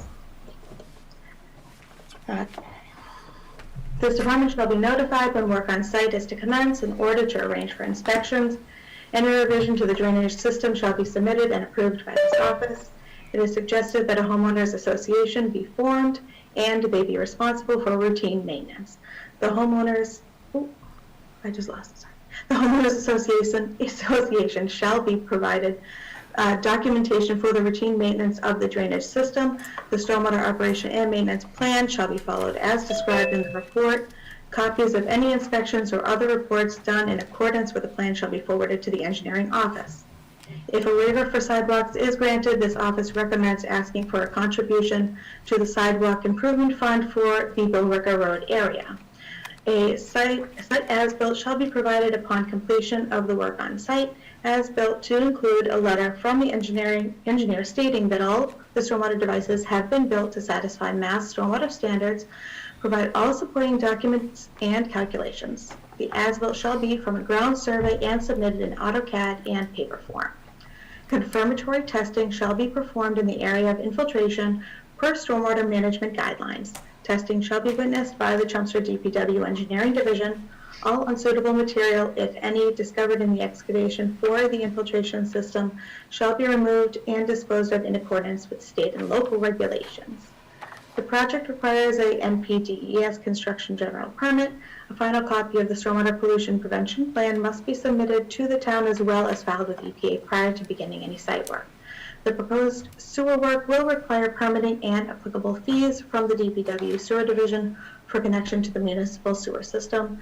This is proposed as a private road. A bond for $10,000 is recommended. A road opening permit is required from the Chelmsford DPW Highway Division for work within the Turnpike Road right-of-way. Trench permits shall be filed as necessary per 520 CMR 14, Chapter 82A. The design engineer has received design and drafting review comments from this office. If you have any questions, call me, Christina Papadopoulos. Thank you. Christine, we were asking about sewer capacity. What's the situation on that for this development?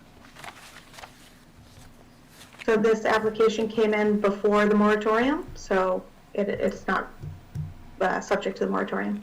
We've asked Steve to take and give us something like that in every letter when we take and get it from now on, or from you, that something from the town saying that we have addressed it. That was, Okay, sounds good. That was, Wasn't the wording on how the sewer thing was, if they didn't have to go before any boards to get permits? yeah, but last time Steve Yowling, Right. remember the marble talk that we went on for an hour and says, we're fine? Yeah. We also asked him at that time, every time a new project comes in. We need a letter. We need a letter. Yeah. That's, Yeah, that's all I'm asking Right. for. I don't wanna see these guys come in with these projects and have to spend tens of thousands of dollars on engineering, and then at the last minute, say, oh yeah, by the way, we don't have sewer for you. I understand, but we asked for the letter to go on the record, especially when it's getting to the point, people are gonna start getting antsy about No, it. I agree with you, I just, All right, and the other thing, Will I need a separate letter from Steve, or will it be, if it's included in my engineering letter, is that appropriate? it just has to be in the record, that's all. If it's in your letter, I think it would be fine, it just has to be in the paperwork. Other thing, the curbs, what's the DPW stand on the curbs? How do you feel about the granite curbs versus the, So the private way subdivision requirements are for the sloped granite curbing, yep. so that we always require sloped granite curbing. All right, that's a good thing.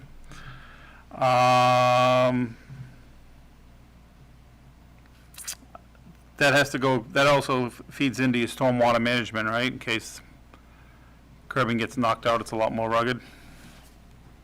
Right, the curbing is what keeps the drainage on the road. Yep. All right, we have to open this up to the public. I feel if they only gotta put one street light in, they put it at the end, you put You don't have to put it's not gonna be in a telephone pole, it's not gonna be way up in the sky, it can be a short one on the side, on the edge of the road. I like Nancy's choose. idea too, though, with the poles. I mean, Yeah, if they turn them on. Yeah. So, I mean, it's great, Right. but Yeah, I get if what they don't you're leave it saying, on, right, Right. Right. it is what it is. All right, Colleen, is there anybody from the public? I don't have anybody in the chat asking. If anybody's on the video, they can raise their hand. Wow, this is gonna be a first. There's a whole bunch of Reddies out there that I thought would speak in favor of it. I can just stipulate for the record then. All right, well, basically, all right, let's go around. I feel the granite curb's needed. How many other people here feel it? I do. We can go with the granite curb. I think we'll go with the granite curb. I'd like to make sure the fire department's all right with the 52 feet, just sidewalks. Do we want sidewalks on one side or none? I think it's a small enough road, I don't think you need sidewalks. There's gonna I be, would put it on one side. would Make too. the other ones. I don't For kids think you and- need sidewalks. In the And winter, it's gonna push the houses if you I think we do. just need to be consistent from Oh. one subdivision Yeah. to another subdivision. I believe, What all we right. require. So Nancy, And part of the reason, just to kind of give the board some feedback, you know, if you look at the plan, you've got basically driveways that would separate on both sides, depending on what side of the street you put the sidewalk, there'd be at least two driveways separating it. So you have small segments of sidewalk in front of two of the lots, coming down the turnpike where there's no sidewalk, and I don't think there probably would be at any time in the near future, so. they're already asking you to donate to the fund to put it in. How much is in the fund? Last few developers had to put money in it. Yeah, Mill Road. Yeah. I mean, Turnpike. Again, it's just, that, you know, I think to Nancy's point, it will push the houses out back a little bit. And we can talk about it, I'll talk about it with Joe, but we weren't trying to not do it to save money or anything like that. It just seemed like almost like this was a big common driveway that sidewalks probably wouldn't be benefited a whole lot here. I think in the winter though, when you have 4-foot snowbanks on each side and there's kids going to the bus, Yeah, there's no they're gonna have to walk in the street. Yeah, Yeah, that's a good point. and that Well, happened. who's gonna end up shoveling the sidewalk? yeah, Association. Yeah, Yeah. they're gonna end up in the street anyhow. I You know know, how that works. I know, I own property in Lowell, I know they'll send you a bill. Yeah, Yeah. they'll fine you. Yeah. Mike Raisback, how do you feel about the sidewalk? You've been quiet this whole thing. Well, I don't know, in general, I'm inclined to like sidewalks. I think in this particular spot, we could probably do without them without any great harm. Don? Yeah, I'm not overly concerned with sidewalks on the property itself, but sidewalks in front might be nice. All right, so we've basically got Don. We got 5, 4, and 3 against. We want a sidewalk on one side.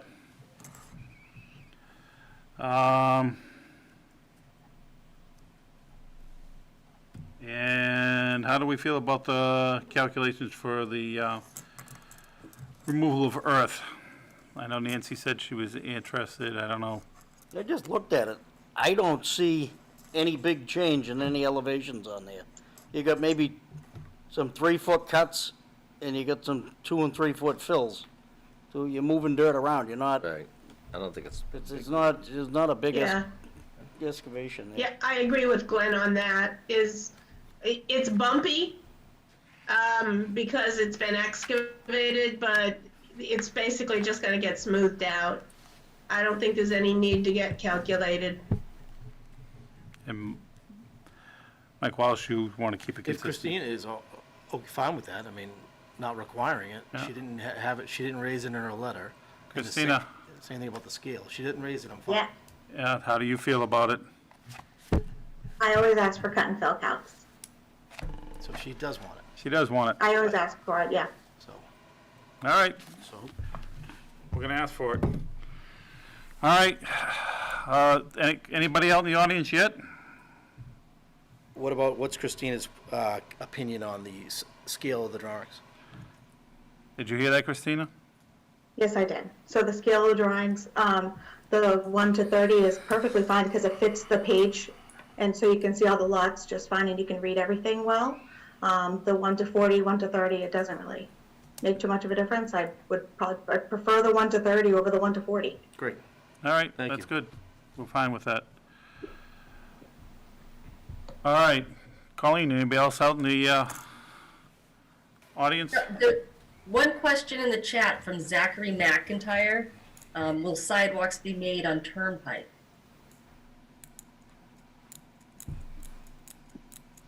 It's up to the Chris- town. I can Yep. try and answer some of Yep. that. Yep. So we're proposing to put sidewalks on Turnpike, which is why I brought that up. So, so if the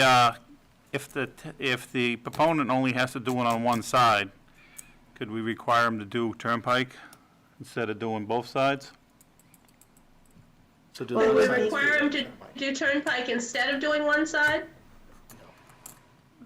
No, No, one side and Turnpike. one side and Turnpike.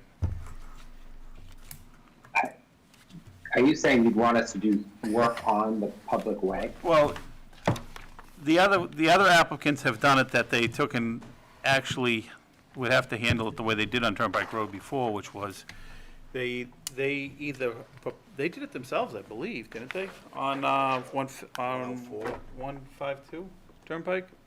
Yeah, they did it. They did. it. 152 did not install their own sidewalks. Yeah, you guys did. 104 did. 104 did. So if the town is gonna put this in, sidewalks, is the town proposing to put them in the future? Are they gonna do a taking of the land to put the sidewalks in, and which side is that on? Is that on this side Did you hear that, Christina? or the other side? Right, so the sidewalks we're looking at doing on the opposite side of this property. And it would be much simpler for this project to have that sort of, the funds in that project, so we can do it all at once as opposed to bits and pieces.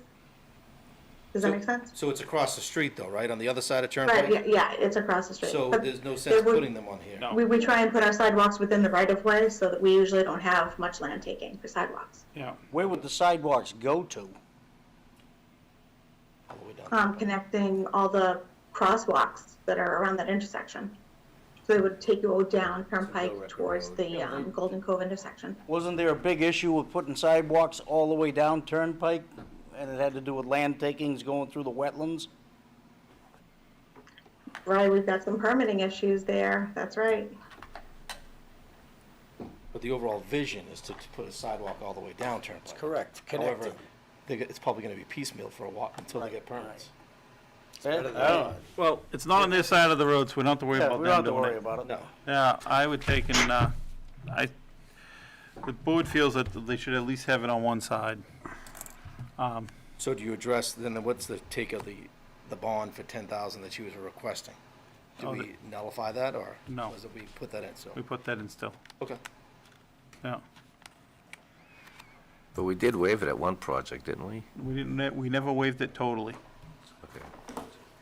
And the one that we did, I think, only had like it was like a two Two houses, houses, small right. thing. All right, so, nobody else in the chat room then, or you said you had one person, anybody else? Colleen? Nobody else? All right, we've given you homework, we'll take and have one more meeting on this, and I think we should be ready to go on this, I think it should be fairly simple. Yeah, board meeting again on the second Wednesday of October. 14th, I think it is. Is that- 15th, yeah. Yep, Okay. A motion to continue? Tim just made it. Second. Tim, Glenn, all in favor? Aye. All right, Okay, thank you very much. thank Thank you, you. Pat. Thanks, Pat. I can find my agenda here.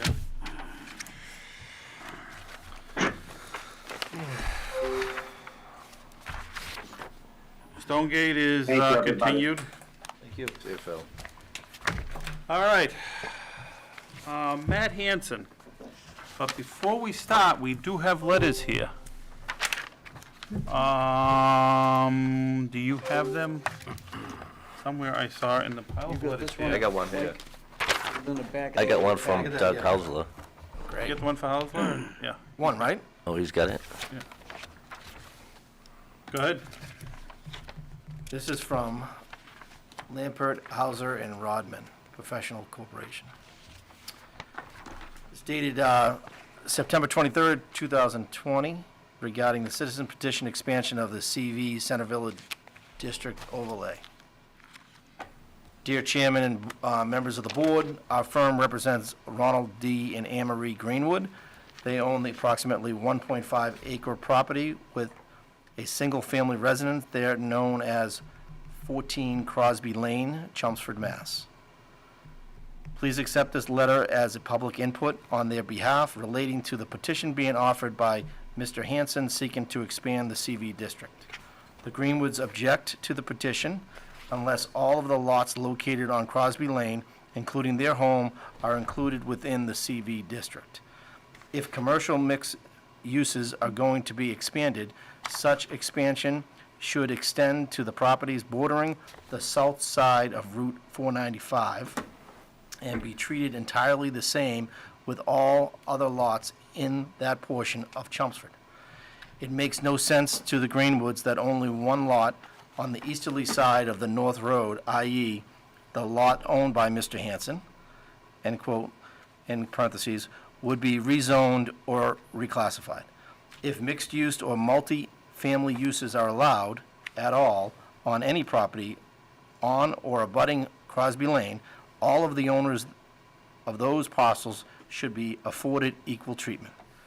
Under the current proposal, it would appear that there are intentions by the proponent to take steps to alter the existing use, given that there appears to have been some site work already commenced on the lot.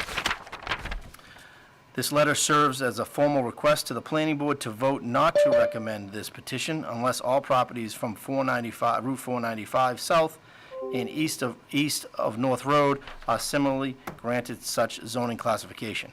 In advance, thank you for your attention and to these matters. Douglas Hauser. Colleen, we don't have any other letters, do we? That's the only one I've received on this. All right, Matt. Great. Thank you for having me. Colleen, would you like me to share my screen if that's okay? I can pull up the PowerPoint that I just sent out a little. Oh, sorry, I muted you. Yes, I'll make you. You're ready to go. Okay. Let me stop my share. Okay. Great. Thank you, Mr. Chair and members of the board. I'll just expand this a little bit. So hopefully you can see my screen now. I'll just start by going over the original proposal that we discussed previously, now that we may have some abutters or other residents from North Road and businesses on the call this evening, but this will be familiar to you. The current yellow is the existing Center Village, and then the parcels along North Road, the pre-existing non-conforming parcels, was my original, at least, idea for an expansion. To Mr. Hausler's letter, I certainly also think that's a good idea. If you look to the east, there's already the COA district and Meeting House, a commercial district, and then obviously North Road. The only reason I put this in my initial draft is because these properties are all non-conforming properties, including mine. So that's why I included my property, but not any of the others. They're all residential. But he does have a good point. It's in the Center Village, it's in the historic district, and it's tucked in between North Road, 495, and Meeting House Road.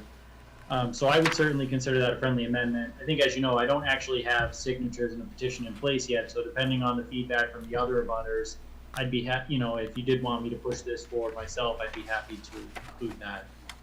I think it's a great idea. I thought some of the other homeowners on the street may not want it extended that far because that could bring mixed uses further into the neighborhood where mine is an existing mixed use. But if it's something the residents want, long term, I do think it makes sense for the neighborhood. That's my personal opinion. So we'll see if there are any other abutters on the call. I went through the 10 properties that were currently included, but as you can tell, these would be the remaining properties here in between the two districts right now. All right. That was just a little bit more background here on the non-conforming properties. So I was going to wait to see if any residents from Crosby Lane or any North Road abutters had questions about my very, initial high-level proposal on my property before I went through it. I don't know if you wanted to just, at this very early stage, see if there are any questions just on the overlay, or if you wanted me to go a little bit more into my property right away. All right, Colleen, do you have anybody on the line? No, I just asked anybody. I don't see anybody replying. All right, keep going, Matt. Don't stop. Great, and for what it's worth, I have spoken to a few of my abutters, so I can relay some of their comments from what, my conversations with them, but I'll just give you a little bit more, and I'll go through this quickly. I know it looks like a lot of slides. Here's the overview of my property according to GIS. It actually does go a little bit further, almost to the parking lot, and encompasses that walking path, but they have an easement to maintain that path, so the GIS map is, just a little different, but that's pretty much the overlay. Of the other multifamily abutters within 300 feet, the average density is 12 units per acre and 12,000 square feet of building per acre. So obviously 14 Worthing Street, 5 bedrooms on 0.3 acres, 20 Worthing Street, 5 beds on 0.2 acres, 32 North Road is 8 bedrooms, 8 units on 0.3 acres. And then 30 Worthing Street, which is kind of diagonally across, you can see it from my house, is a 32-unit apartment building on 1.7 acres. So significantly more dense than my property now, which is 2 units per acre. So of all the non-conforming properties, mine is the least dense. This is an overview of the single-family properties that are within 300 feet, mostly Crosby Lane, and there are 2 North Road properties as well. A lot to see there. Of my 300-foot abutters who are commercial, they also average about 10,000 square feet of space per acre, or about 16,000 square feet of living space per acre, mostly not bedrooms because they're businesses. You get the Verizon building, bank, funeral home, office building, and a few church buildings. So I just wanted to show you high level about the nonconformity in the neighborhood. And if you use mine as sort of the starting point for the rest of the district too, this is pretty much what 300 feet or most of this additional overlay looks like. It's about 50% commercial, 30% multifamily, and 20% single family. That's if you're looking at the actual building coverage in this area. And if you expanded that just another 50 feet, it doesn't become more residential, it actually becomes more commercial because you get Meeting House Road and a few other properties. So then you're looking at 65% commercial, 20% multifamily, and 15% single family. So if you look at the abutters in the area, 80% of the building coverage within 300 feet is not single family. The average density of my 300-foot abutters is 10 to 13,000 square feet of living space per acre. My multifamily abutters average 13,000 square feet per acre and about, I think it's 12 to 14 units per acre. So what I'm proposing is significantly less dense than that. I'm not even looking to go to the average, really. I'm just looking to put 1 or 2 new carriage-style duplexes and possibly renovate the 2-car garage into an apartment-style duplex. So I'm looking in somewhere maybe the 6,000 to 8,000 square feet per acre, maybe 6 to 8 units. So I would still be 50% less than the other non-conforming uses. And that would just be really based on expanding, non-conformity. The Center Village overlay obviously allows for much more dense developments, closer to 2,000 square feet per dwelling unit. So not looking even to get anywhere near that, but I think the Center Village is just the most logical overlay. I have hired Howard Stein Hudson to complete a survey and do a preliminary design to bring to your board, but for the purposes of this discussion, I just put some photos together and some GIS sketches. And I've shown this to my neighbor directly across the street and talked about this with my other neighbor. I'll hop back to that later. and they're very supportive of these plans. This is my existing 2-car garage, and I'd love to turn this into a single apartment with one of these carriage style designs here. I think that'd be a great improvement to the neighborhood. They look really nice.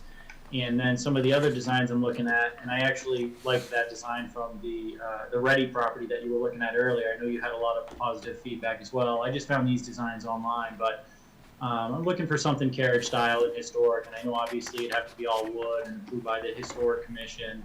And this is really the view from the center of my property back. I own past that tree line there, and I'll give you the overview again. This would be like the least dense build out, would just be the garage renovation and one duplex right here. Honestly, given this proximity to the center village and that this existing home is already pretty much just in the buffer zone, I feel like that's really not dense enough for a center village feel, to be honest. I want it to be respectful of the neighbors though, so whatever they would ultimately come out and support, I'd be fine. But in speaking to my neighbor right here, can everyone see my mouse being moved on the screen? Yes. So when I was originally talking to him about this, we have a good relationship. We've been doing a lot of yard work together. He's the one who said you should really put 2 houses in between the garage and here, 2 duplexes. He said it's gonna, look. He just feels like the lot's too big for just one house here, and that's when I came up with this design that would be the 2 duplexes, something like this. And a reminder, my property does go further down here, but assuming that the duplexes would be the same size as this one, they could fit nicely on this property, and I could still likely meet all of the setbacks, even the RV setbacks, but the density or the nonconformity would be based on either the center village or pre-existing nonconforming. So a little apartment renovation in here and maybe 1 or 2 duplexes here. And I spoke to, Mercedes Camacho, who lives in this house. I ran her through my presentation today. I talk to her almost daily when I'm out cleaning up the property, and she calls me on the phone, what's going on in the neighborhood. And she really likes this proposal. She wants to make sure I keep my home here, and she mentioned 1 or 2 of the other neighbors just want to make sure that this home stays. And I think I mentioned in my very first presentation that I would assume any special permit for this would include keeping this home from the 1900s, but this would obviously help me renovate that and preserve it, given the age of the home. I put about $50,000 into it, and I have a lot more that needs to be done. So she's in favor, and as I said, Mickey, who lives in this house, he's the one who suggested the 2 duplex option here.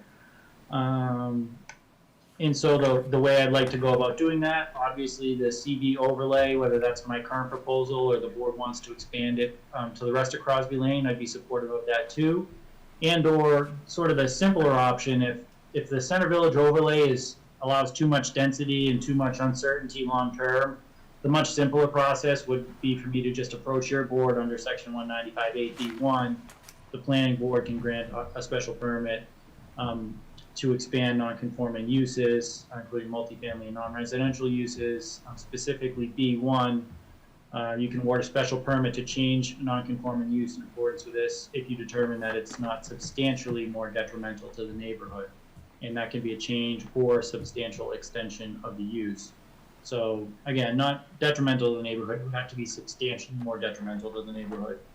And where I've spoken to my direct abutters, at least a few of them, and they're in favor, and the next home here wants the CV expanded to their property so they can do something similar. These 2 homes are older, could be converted to 2-family by right.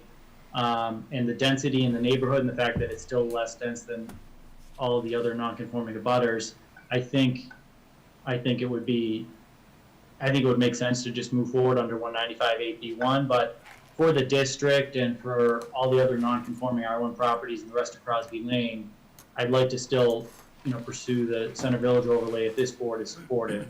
So I'm willing to take your feedback on which of those 2 options you think makes the most sense, or if you want to just do them simultaneously, I'd be happy to pursue this under 195(8)(b)(1) as well as the Center Village overlay.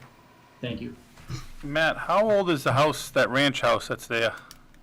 1900. So it's almost old, it's old enough to turn into a 2-family anyways, isn't it?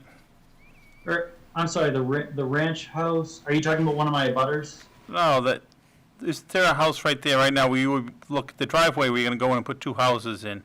Isn't there a house in there already on the back part?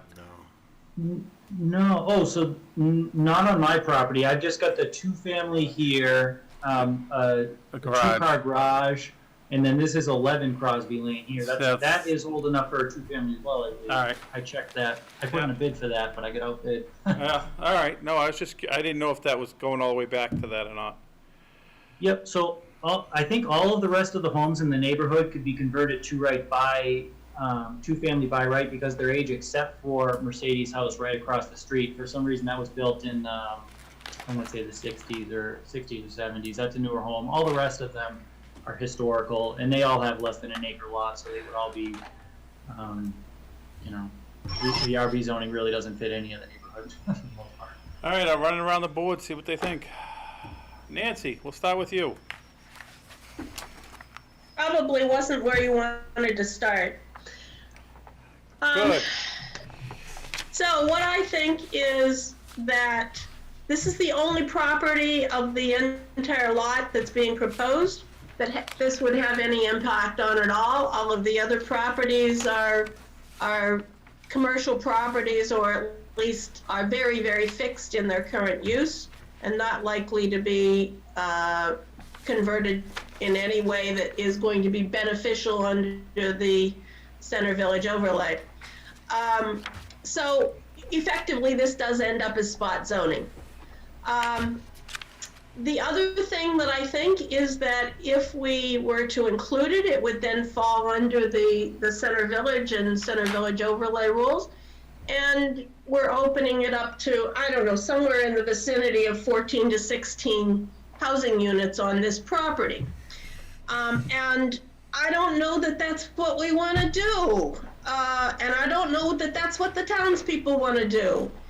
I do think that if this property were to go in that direction, that the entire Crosby Lane should follow suit, because I think it would be very, very, very rude for this property to be built up as a multifamily with the current occupancy in the rest of Crosby Lane.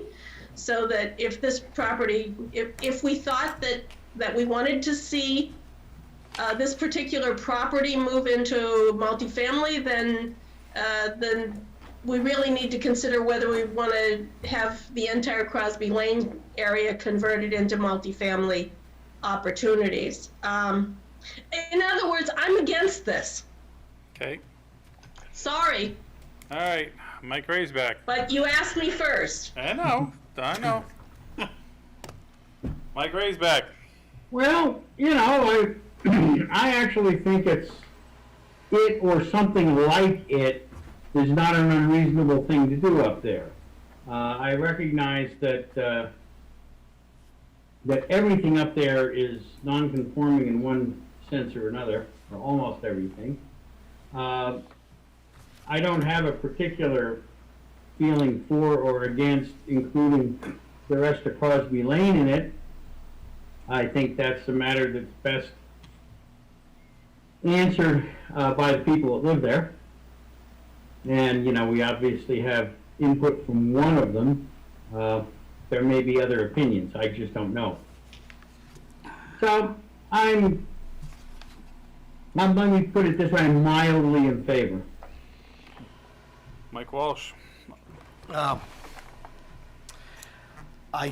have all of the neighbors, I think I know the answer to this, I'm going to ask it though, have they been formally notified of this request?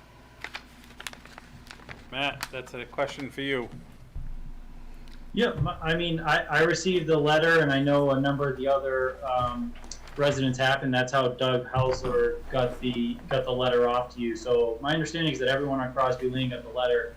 This wasn't an official public hearing for your board to vote whether we should move forward with the zoning or not. I think this was just a letter to start the internal discussion, but they were notified that an expansion of the CV overlay was going to be discussed. Okay, I think this is a self-serving request, so if you want to come in front of us with your project as a separate project, I think you're entitled to do that. I think this is a self-serving request to do a whole area. You're right up against the religious structures, but religious structures are not considered non-conforming.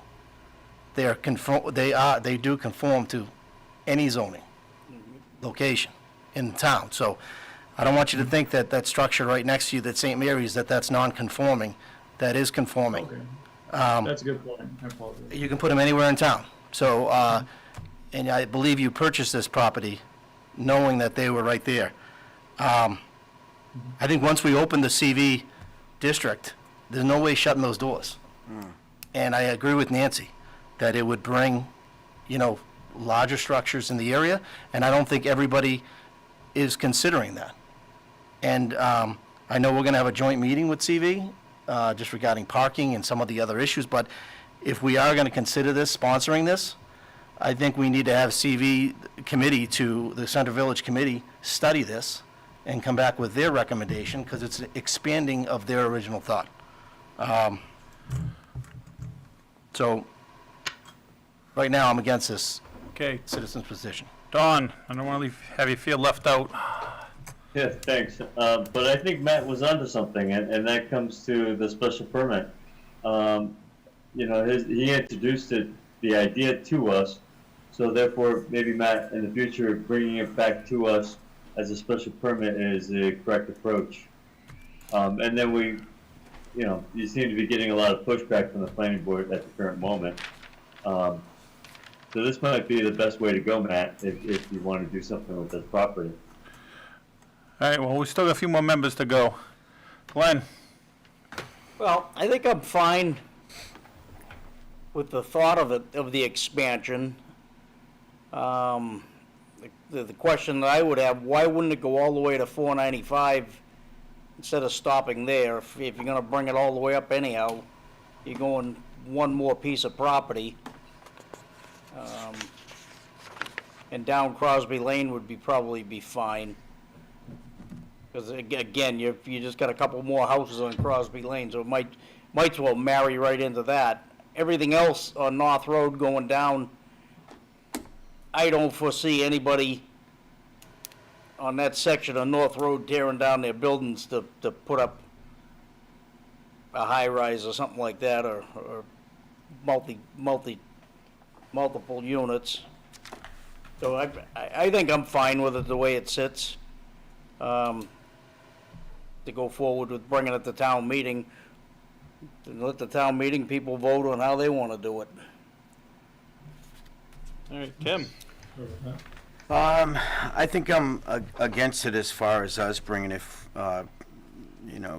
forward. I think, like what Dawn said, if Matt wanted to come back in front of us, but as it is, I'm against it. Hank? I'm definitely against it. I think it's self-serving, with all due respect, Matt, but I think it's going to open a can of worms, and then down the road, someone's going to want to do it down Boston Road towards Warren Ave. It's going to leak out, and I think we shouldn't be rezoning just for certain individuals. And I think the process we have in place now with the special permits is adequate for Matt's project.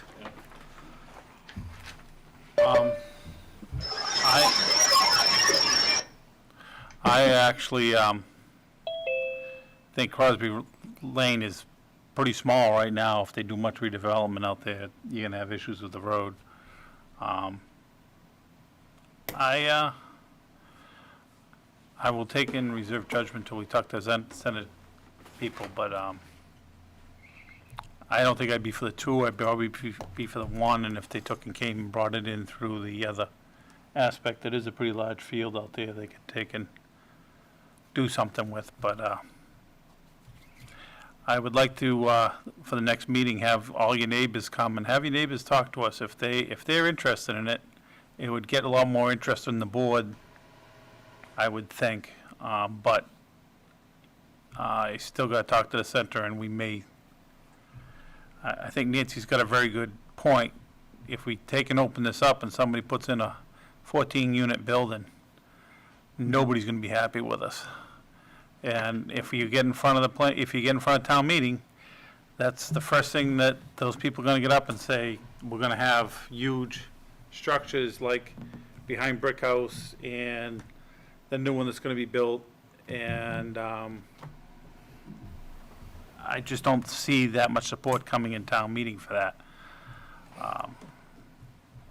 That's where I'm at, but yeah, if we can put it on the placeholder for the 14th, see if you can get some neighbors or somebody to speak for it, and we'll gladly listen, and go from there.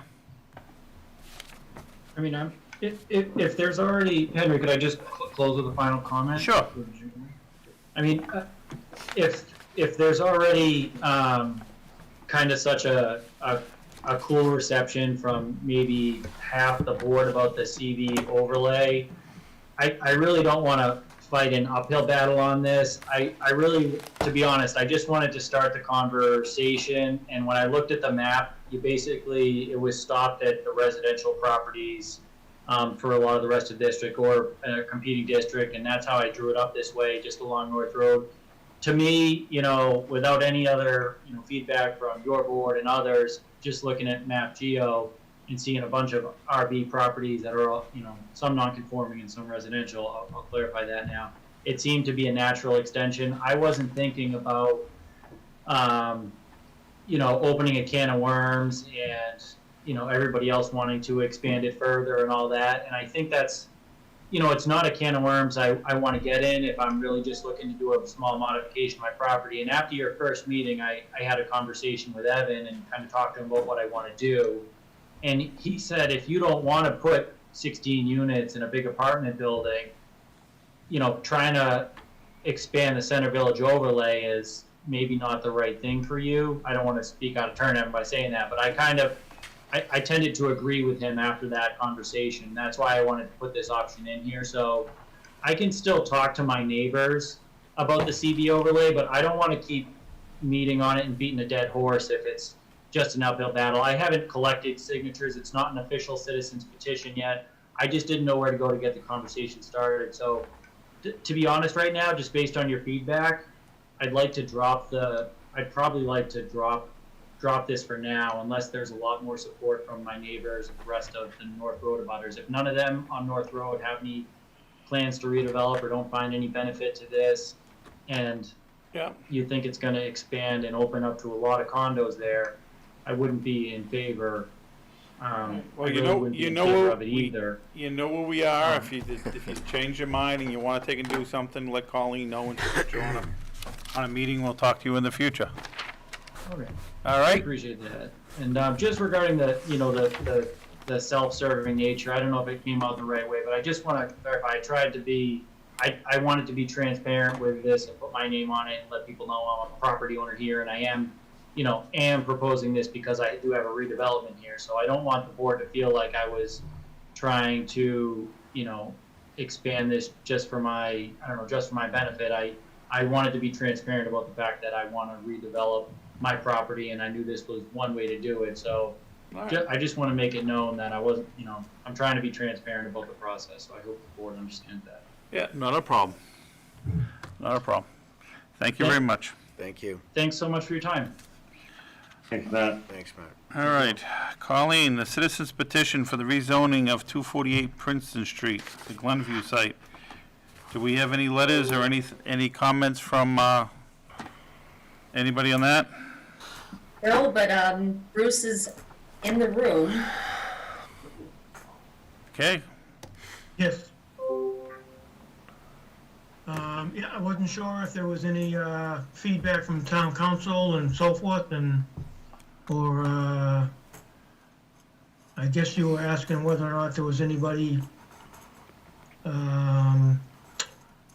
representing the current owners of the property also. Yeah. But my original feeling was that, now that the Glenview is closed, this might be a good opportunity to update and eliminate the spot zoning at that location. Yeah. Is Melissa there for the owner? Yes, good evening, Mr. Chair. Melissa Robbins. I'm here on behalf of Mike Lindsay. We'll listen to you. I would like to speak on the petition if, Mr. Chair, if you'd allow me a couple minutes just to speak to it. Go. So just to be clear, I want to make clear to everybody that Mr. Lindsay still does own the site. He does have an agreement with other parties for proposed residential development, but he's still the owner. I think that everybody on this board knows, or if you read the Lowell Sun, you may know that his plans were to reestablish it as part of the Lindsay's restaurant and function hall business. The pandemic has really made this an impossibility for him at this point. And just to be clear, Mr. Clark also objected to this use as well. And in March had actually suggested that he was gonna, that Mr. Lindsay should try to rezone this to RC, and that perhaps the neighborhood would support him having 3 lots out there with 3 duplexes, so 6 units. But ultimately, members of the planning board, I don't think it really matters what's proposed out there. I don't think that it matters if it's commercial or residential. I don't think it matters if we're proposing 6 or 60. The truth of the matter is that right now we have current allowed uses under your zoning because we're zoned a specific way. We're either we have special permit uses, as of right uses, and our CO'd uses. If you should go forward and rezone this property, we would be considered pre-existing non-conforming. So it would be a pre-existing non-conforming use and a pre-existing non-conforming structure and related amenities, including that parking lot. So ultimately, we would just come back to this board under a different section, 195-8, and ask for the same relief for whatever development it is we would want to do. So if changing the zoning out here is not the result, I think, perhaps a citizen petition had in mind, it wouldn't eliminate the use, the underlying use, and it wouldn't eliminate any probable uses out there. It just gives us a different way to go to the planning board to ask for those uses. So I think at this point, it would be a waste of the planning board resources and time and energy to go forward with any action on this. Also, I'd like to point out that this did come in after the time for it to be included on the October warrant. So this wouldn't even be reviewed by town meeting until April. So that, it gives the planning board a little time to review it when it actually comes up for a town meeting warrant article review. And I know that Evan's on the line, so you don't have to take my word for it. He can confirm for you that there is actually, the change in zoning really doesn't mean anything. It's just a different avenue for us to go through. All right. Thank you very much for your... All right, Mr. Clark, you heard it? Yep. Yeah, so the only thing is it would be rezoned the same as the rest of the area. It would no longer be spot zoning. It would make no difference in the outplay, it would make no difference in what you end up with there. Other than that, it'd be zoned the RC, same as everybody else in the neighborhood. But it would, they could take and do exactly what they do now because they're basically grandfathered. Is what I'm understanding. Yeah, so if they wanted to reopen the Glenview, I understand they could reopen the Glenview as a restaurant and so forth. I understand that, yep. But it may prevent somebody else from trying to rezone some of the residential land that's out there. Now it would be all residential through the whole area. Basically, it's spot zoning. I thought it'd be a good time to eliminate the spot zoning. All right.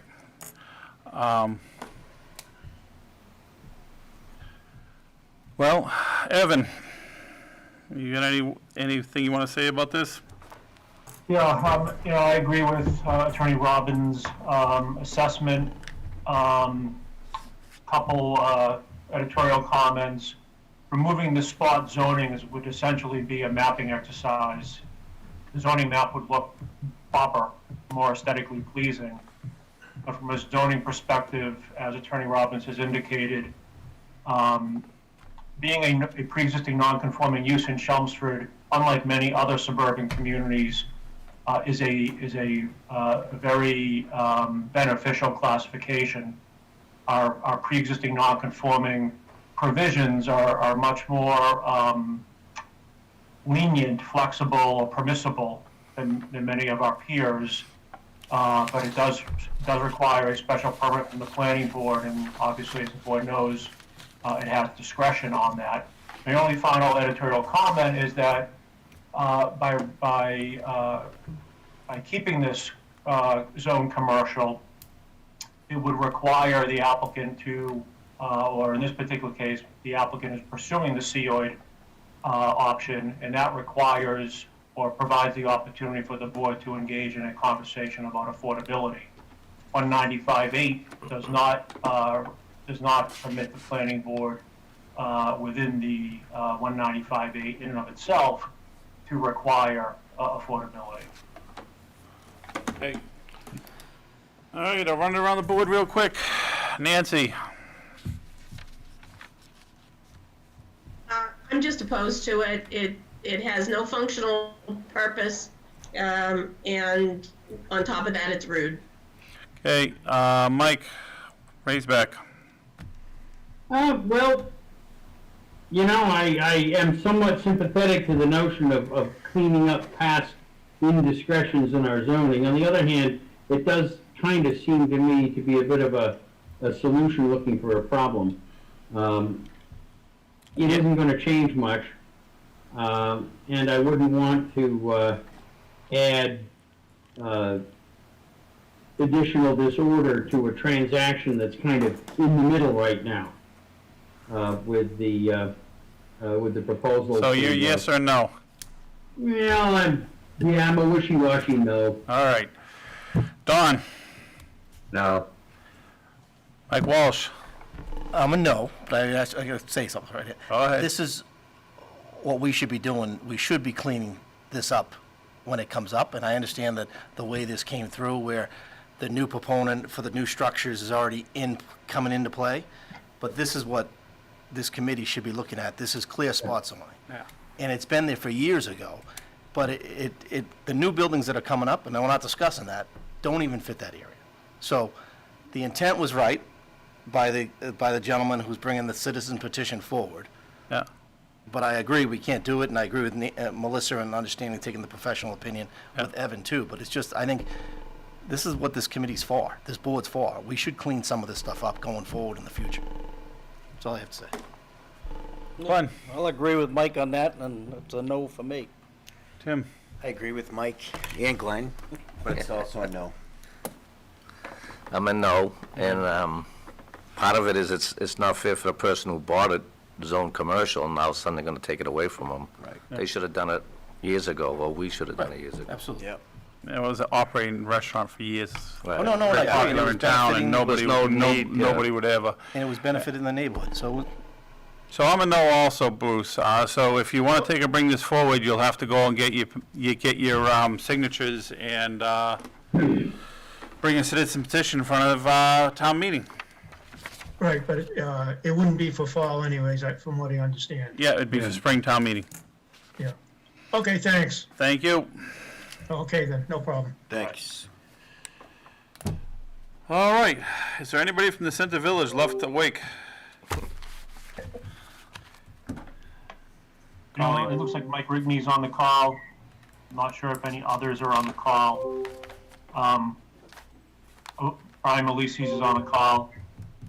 So There we we've go. waited this long. I think it makes sense to begin the discussion. Oh, I absolutely. know there were several members of the Center Village who could not join us at this late hour, but this is likely the beginning of a conversation. All right. Welcome. So I guess basically we're thinking about brainstorming about parking and what's needed for the Center Village. And if there's anything that the planning board should be doing with what's coming up. And Tim, this was a big thing for you. Yeah. I wanted to kind of pick the brain of the Center Village to find out why the reduction in parking, and, if now with the development going on, should we change that? Brian, do you have any comments? What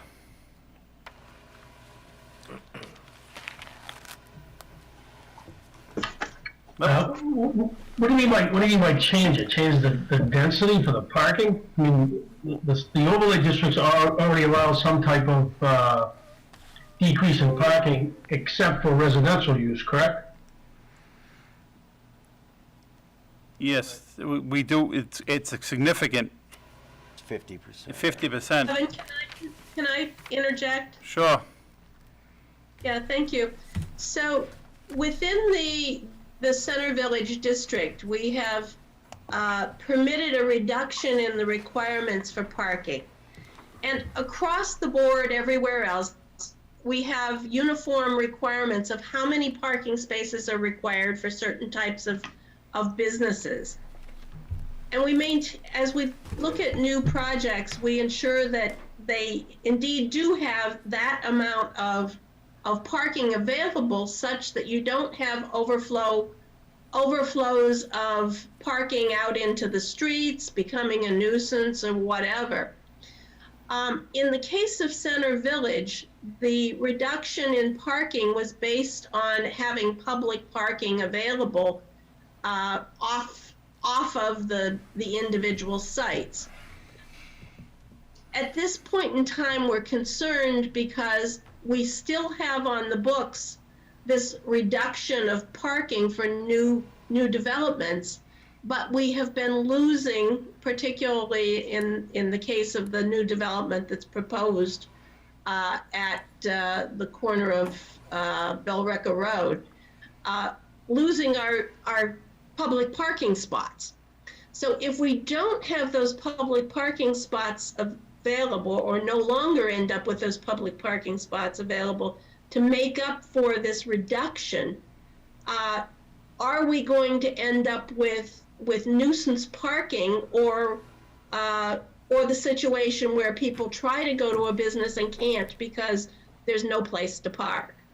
So I think that would be how I summarize our inquiry in terms of how do we enter into this conversation. It's like it's new steakhouse they're proposing. I don't know what the exact parking spots are, but it's it's real light, because you get a 50% reduction on it. And I know Fishbones right now uses that public parking and the center of town. You know, it is what it is. We're going to have to live with it, but going forwards, we're trying to figure out whether this is what we should still be doing or not.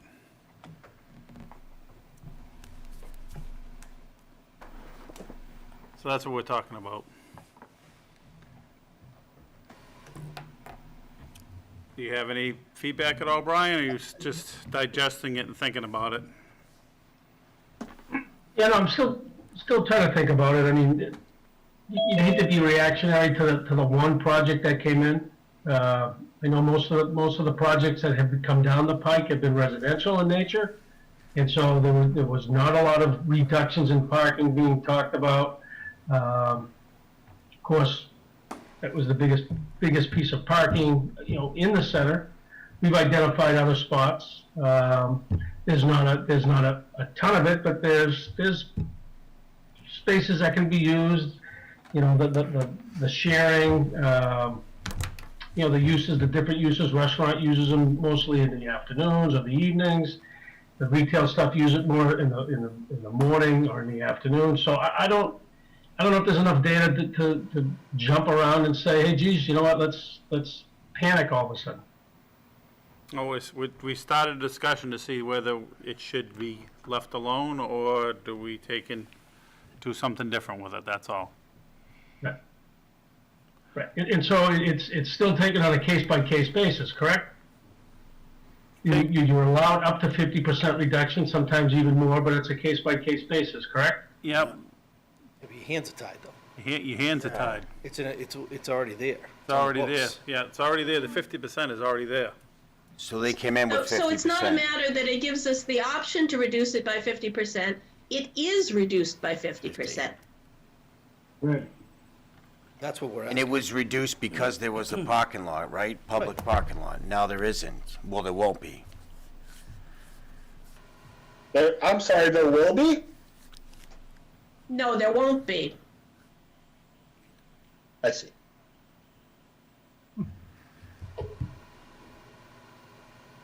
We got your attention, Mike, huh? Okay. I have noted the presumption that the project is going forward. Whatever you think about the parking in the center, and I agree that this project it conforms, at least as far as parking goes. I think you're jumping the gun a little bit to say that it's absolutely going forward. I don't think this came up on the Acton Road. Yeah, I think it came out wrong. It wasn't that we were presuming that it was going forward. We're just discussing it because it came through on this project. So we weren't too happy when they came through and they automatically got 50%. And then all of a sudden, the public parking was gone. So that's why we're wanted to talk to you guys to find out and come up with a solution for the future. I think we will have to continue the discussion, in part because it's late and we don't have everybody here. I think it's a good idea to get things going. I think Janet has some ideas about it, and it's productive to hear her as well. There is, as Brian noted, some other parking in the center, but obviously that central lot is a big deal. The other thing I'll say about that particular project, and I share the concern that's already been expressed about the relative lack of parking for the steakhouse, but the counterpoint to that is that it's the same. That's being proposed as a development by the same person who is basically making money at Fishbones now. And if he's not particularly concerned about the lack of parking, then I think we should probably take that into account as well. To go a little further than that, it might not be a bad idea to do a survey of the local business owners and get their input. You can argue that this is, anecdotal as opposed to some kind of systematic review, but I think, again, another way of describing that is just talking to the people who are likely to be affected by it most.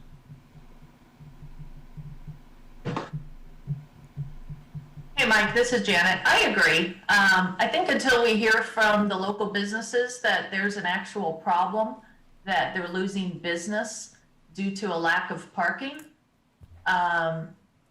They wouldn't be yet. then we shouldn't, I mean, again, like someone said, we shouldn't panic. I mean, we got to study the problem. I guess one of my questions is, there's street parking, right? And someone had mentioned in a prior meeting, because I think you can increase the number of parking spaces with street parking by making it diagonal instead of how it is right now. I mean, Evan, has that been studied at all? Is there an opportunity there on the Chelmsford gift shop side of the street to do something like that? Because I think there's like 15, 16 spaces along that street, and if you can increase it to maybe 20, 23, I mean, that's a lot more, that's a little bit more parking right there, at least for that side of the street. Now, it has been looked at by DPW in the past. The time to do that would have been as part of the bricking of the sidewalks. As you are aware, those sidewalks are fairly wide, and in order to do angled parking in a safe manner, you would have had to make those sidewalks shorter in depth. As it is now, I think DPW and the police department have determined that that is not a safe condition, because there's just not enough depth for safe backing out on an angled parking space. Okay. Well, I got another question. For that street parking, is there a time limit for those spots? Is it 1 hour, 2 hour? Because I've heard some reports that some people are parking there all day. Some people are parking overnight.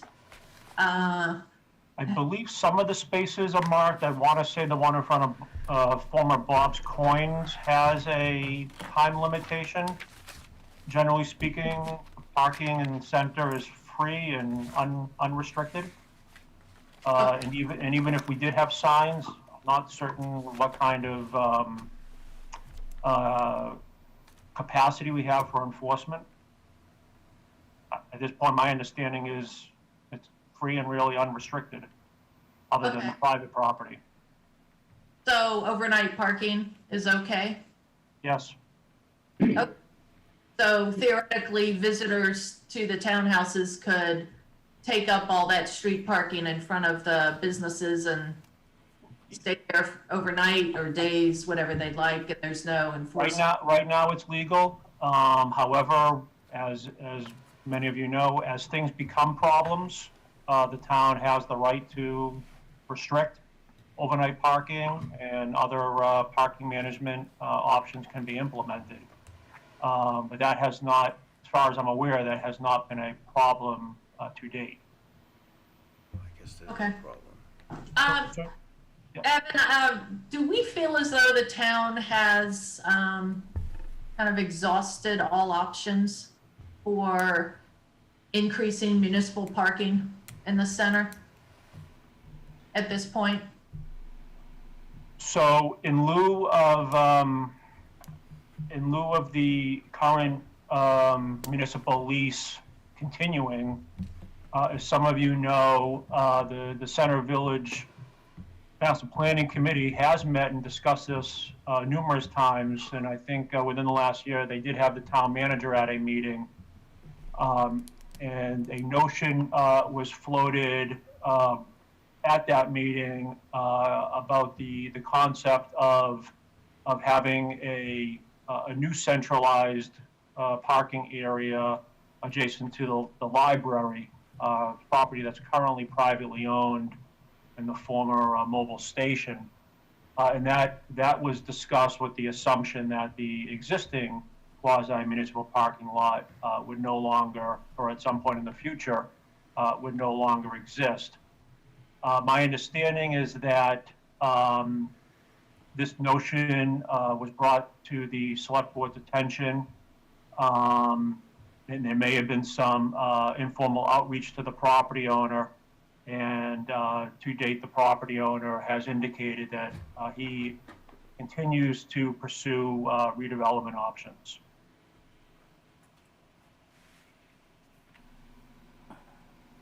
So was that our last? So, I mean, I would say that's the most obvious location for a centralized parking area. The Center Village Master Planning Committee has also identified maximizing the now closed, is it Worthen Street in front of the church at Academy? As some of the planning board members are likely aware, the town has reconfigured that roadway, forcing all traffic to come down Old Westford and turn onto Academy. So they've blocked off that shortcut through in front of the church and next to the town common. So Center Village has expressed an interest in having DPW try to maximize that as a parking area. Correct? Yep. I think you could turn those. Yeah. You could turn those parallel spots into perpendicular spots. Exactly. Or diagonal, but the perpendicular would maximize the parking. Yep. The other item that Center Village has been presented with is DPW is currently in the process of working on the getting a project on the Regional Transportation Improvement Plan through NIMCOG to redo Chelmsford Street from the center down to Fletcher. That would be in combination with undergrounding utilities. The streetscape and roadway improvement would be complete streets. It contemplates on-street parking, parallel on-street parking on the opposite side of Papagino's. So again, that's fairly close proximity to the center. So there are a couple of potential projects to increase municipal parking. And then most recently within Center Village, we brainstormed this. I was part of that brainstorming. In addition to Mike Rigney's suggestion of doing a survey of existing businesses, we also talked about the notion of the town proactively engaging with some of the churches in the center and seeing if we can work out parking options with those kind of alternative uses. There's also been discussion about reaching out to the business owners and requiring that their employees are either required or strongly encouraged to park in these satellite parking areas. Are at least my feeling on this is that many of the employees are probably parking as close to the business as possible, likely on private property. So I think that's part of a survey, really trying to understand how the actual business owners and property owners are managing their private assets, and whether there's mutual benefit to maybe relooking at how we manage, co-manage, all of the parking, public and private. Evan, I got a question for you. I don't want you people to think we're panicking, because we're not. We are just looking, we see the parking's tight, the parking's tight now with the bike path, and there really is no option except, are we looking into 9 Acton Road? I mean, that's probably gonna be for sale soon. I mean, that'd be a perfect location. If the town even looked into that for parking? I'm not aware that any town, it's the first time I've heard that being mentioned as a potential. There's nothing preventing the town from reaching out. Whether it's 9 Acton or the former mobile, between acquisition and construction, design, permitting, and construction, you're talking, over $1 million project. So, it's one thing to agree, it's another to go to town meeting and ask for a big budget item such as that. And I would say, before any of those items are seriously contemplated, doing that survey to really find out what is the scope and scale of the problem. Is it real, or is it a perceived problem, and are there other less expensive options that may provide the same solution? Likely should be considered. But there are projects like where the dry cleaner is. I mean, some could buy that, put a, 15-unit condominium in there. I mean, we're looking for the future for the center. We're not just panicking for today. That's what I'm saying. We need to purchase parking space now for the future, is my point. Or to take the 50% Definitely a worthy reduction. conversation. As I mentioned, Center Village has been talking about parking for probably a year now. I think they're probably the most knowledgeable about the issues. And as you're hearing tonight, I think their preference is, let's start with a survey. Just to clarify, any residential that comes in under the overlays would be required to comply with parking, including visitor spaces. The underlying Center Village zoning district is where the 50% reduction by right first appeared, and that was simply carried over within the overlay district. We've all talked about how many more commercial projects could be built in the center beyond what's currently in front of the planning board.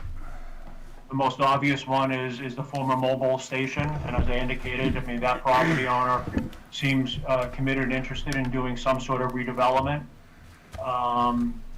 But beyond that, there are sites, as you mentioned, Hank, the laundromat, but there's existing commercial square footage there, so it wouldn't, there's existing conditions with square footage and parking. So moving forward, other than what's currently in front of the board and former mobile, I'm not aware of any kind of vacant land that has new square footage capacity where there isn't existing parking to contemplate. Parking is a complicated issue, and I agree it's worthy to discuss. We need to be ahead of the problem, and I'm not suggesting that creating a new 100-seat restaurant isn't going to result in a parking problem, but we just don't know that yet. Evan, how about? I just want to jump in for a second, because we got to remember that people aren't going to visit the Chelmsford Center for parking. I'm not going to sit here in my house and say, gee, I'd really love to go down to the Chelmsford Center and park, right? You're going to go down, and it's the restaurants, it's the shops that are going to make it a destination. And I think any thriving town center has parking issues, and people have to walk. I mean, there's not a lot of places where you can just pull right up and 10 feet later walk into the shop of your choice. You know, you're gonna have to park several blocks away a lot of times and walk there. And you know, we've discussed in our meeting how there's gonna have to be a little bit of a change of a mindset with the community that, you know, you may have to park behind the CCA because, you know, what we want them to do is to visit Chelmsford Center, not just go to Fishbones or not just go to Chelmsford Gift Shop or the Bead Shop. We want them to park somewhere and visit the entire center. And that's gonna require some walking. And that's gonna have to be some kind of, I don't know, PR campaign or something, but, you know, my other thought around this is, you know, if the local businesses are looking for the town to solve the parking problem, I think they're gonna be disappointed. I think the opportunity to create a large municipal lot, quite possibly has passed us by. Like Evan said, there is no vacant land that's sitting there waiting for us to purchase, or at least not cheaply. And for us to purchase like 9 Acton Road and get it ready, it's gonna be millions of dollars, and I just can't see that happening anytime soon. So I guess my point is, I mean, if I was a business owner in Center Village, I would be trying to figure out the solution myself.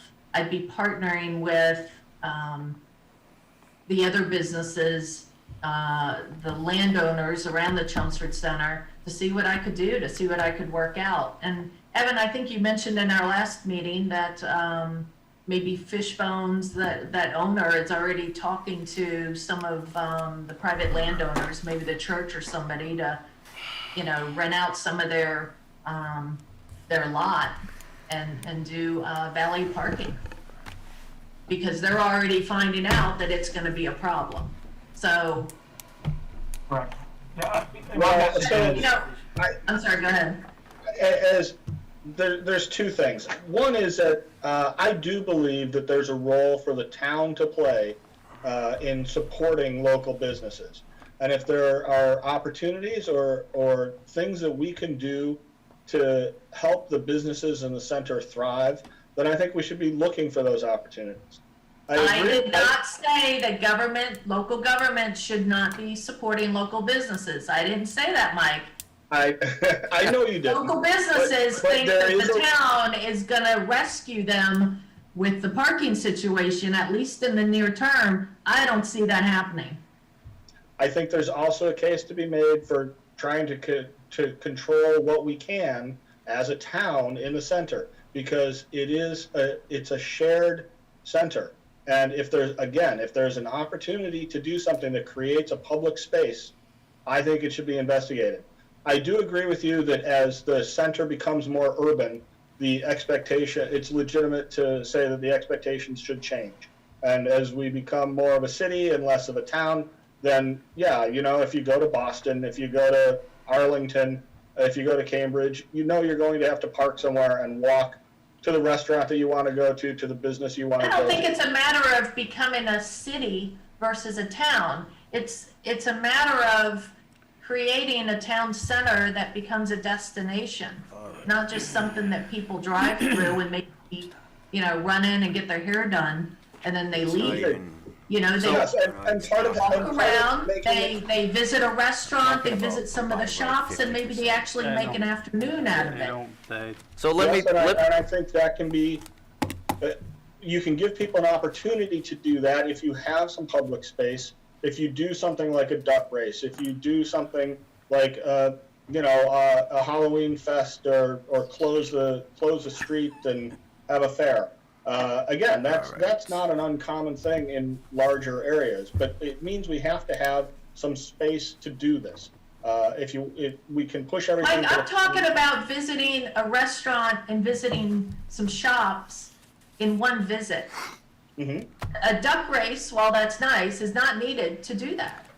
Can I say something before you guys keep going here? Hold on, yep. First of all, we're getting a little, we're This getting is a why little you bit. guys don't come to the Center Village meeting. Exactly. Exactly. First of all, we're getting off topic with the 50%, but to the point of, we don't expect people to come to restaurants, park in front of the restaurant and run in. I'm visiting like Newburyport. How many people have been to Newburyport? It's a walking, everybody walks to the whole city, the whole center, and they have a municipal parking. Without municipal parking, we're not gonna have a thriving center. And that's all I'm saying, but the conversation is the 50%, we need to address By that. right. The by right. We need to get rid of that, and so we can determine per project how many parking spots we want and we need. I mean, we could talk all day about What we making can the do, center like yeah. Newburyport or whatever you want, but we're gonna be here all night. So was there a suggestion? My understanding was the topic on the agenda was to talk about municipal parking in the center. I Municipal didn't know it parking, was, which we're looking for. No. You were saying specifically, so. No, you our- guys can- our concern I was asked for the- my opinion and I gave it, Thank so. you. knock No, yourself we out. appreciate it, we appreciate it. We just, what we were talking about was the by right 50% reduction. That's all. And the reason why is because, why was it put in the books in the first place? Because we had the town parking. Now we don't, let's say we're not gonna have it, then we should probably get rid of it. That was what we wanted to talk about. That, we should just go forward with it then and put it on the town meeting and change that bylaw to, I think that's Specific. correct. I think I can speak without fear of contradiction for the Center Village Committee that we are willing to work within whatever rules and regulations the planning board establishes. We're looking to help the businesses in the center. We're looking to help make the center as interesting a place as possible. The question of the 50% reduction is a zoning matter, and I'm not sure that the Center Village Committee has an interest in having an opinion on that. Okay. Yeah, I mean, we could still allow up to it, but we could also come in at a lower, by right, we could give them a 30% or 35% or 40%, pick the number. Right, by project. Or by project. Yeah, so it's something to think about anyways. Thank you. So With the- earlier, there was a suggestion that we reach out to the business owners via maybe a survey Yeah. or something like this. Is that on the table still, or are we just? Survey would be difficult because they have parking right now. So we're talking about, like, say, for example, we don't have that town parking lot. That was the kind of the worry. we don't have it. Well, we don't, right. So that was the issue. I mean, right now, Yeah, so that parking lot's gone. Right. We don't have that parking. well, if people it are still gets- parking there, though. The reason for not the approved. survey is that even though the law Yeah, exists, That's what he's asking. I sent out the 2013 parking inventory utilization study. That quasi-municipal lot has never been utilized. It's still not being utilized. So the reason I think the Center Village Master Planning Committee was interested in pursuing a survey was to speak to the stakeholders, the business owners and property owners, to get more information. But the facts of the matter is that those 70 spaces back there have never been critical for the center. To this day, they're not critical. Maybe they're critical when a new 100-seat restaurant opens up. But what you're hearing from the property owner is he's already pursuing private arrangements with other private property owners. So if you choose to pursue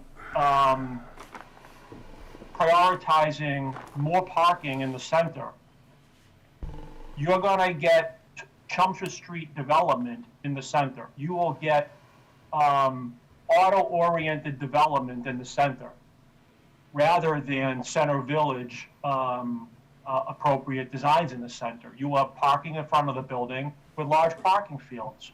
So it's a delicate balance, one that I think the planning board needs to work with Center Village to truly prioritize what's the aesthetic vision that you're looking for? If you give a developer the option to have a large parking field, even in the middle of a historic center, they will take that every time because it adds value to their operation. So there's pros and cons to this decision. If the planning was talking about reducing the buy right 50% to something a little less, by special permit you could go back up to 50, then I think the planning board still reserves the right to approve an appropriate design within the context of a center village. But if we're going to prioritize parking as, the number one, and that's what's driving zoning, then you will get suburban, auto-oriented development in your downtown. That's not what we're looking for. I think we should go ahead with the survey. How do we push that forward and then move from there? So, I would like to reach out to NIMCOG and try to utilize them to work with the Center Village and the Planning Board on developing a survey and managing the survey. I'm not suggesting that that's critical. But they've done the 2013 parking inventory and utilization study. As part of that, they did reach out to private property owners and businesses. So I'd like to explore that option and report back to you. I don't want it to be a budget buster, and I want to do it in a timely manner. And I think that's what I'm hearing from the planning board. If we're going to target a rezoning, it's April of 2021. So like I said, I'd like to request to give me an opportunity to circle with NIMCOG, see what kind of proposal they could submit, and take it from there. I'd report back to both committees. Works good. All right. Sounds good. Sounds good to me. All right, sounds fine. Mike has a question. Mike has a Well, question? I had a couple of comments. I think this is exactly the way to go, but I think it's going to be a multifaceted approach to this. First of all, it's not at all clear to me that there really is a parking problem. I have never seen the lot that you mentioned that's going to go away even half full. Only once or twice have I ever seen the stuff up by the art center there full. I don't think we have as big a problem as we have. If we have a problem, maybe a small adjustment like making that 50% bonus that you get by being in the center, maybe 30% for the time being, might not be a bad way to go. And NEMCOG seems to know what they're doing with this kind of survey, so let's see if we can get them to do something. Thank you. Okay. Thank you. Have a good evening. All right. Getting down on it. Meeting minutes. Make a vote was motion to made. accept the Move to accept, oh, somebody beat me. Second. 7/8/2020. Second. Second. All in favor? Aye. Aye. On that, one more motion. One more motion, Mike, we'll give you this one. I move to adjourn. Second. You got it. All in favor? Aye. Good night, everyone. Good night, guys. Good night. Right.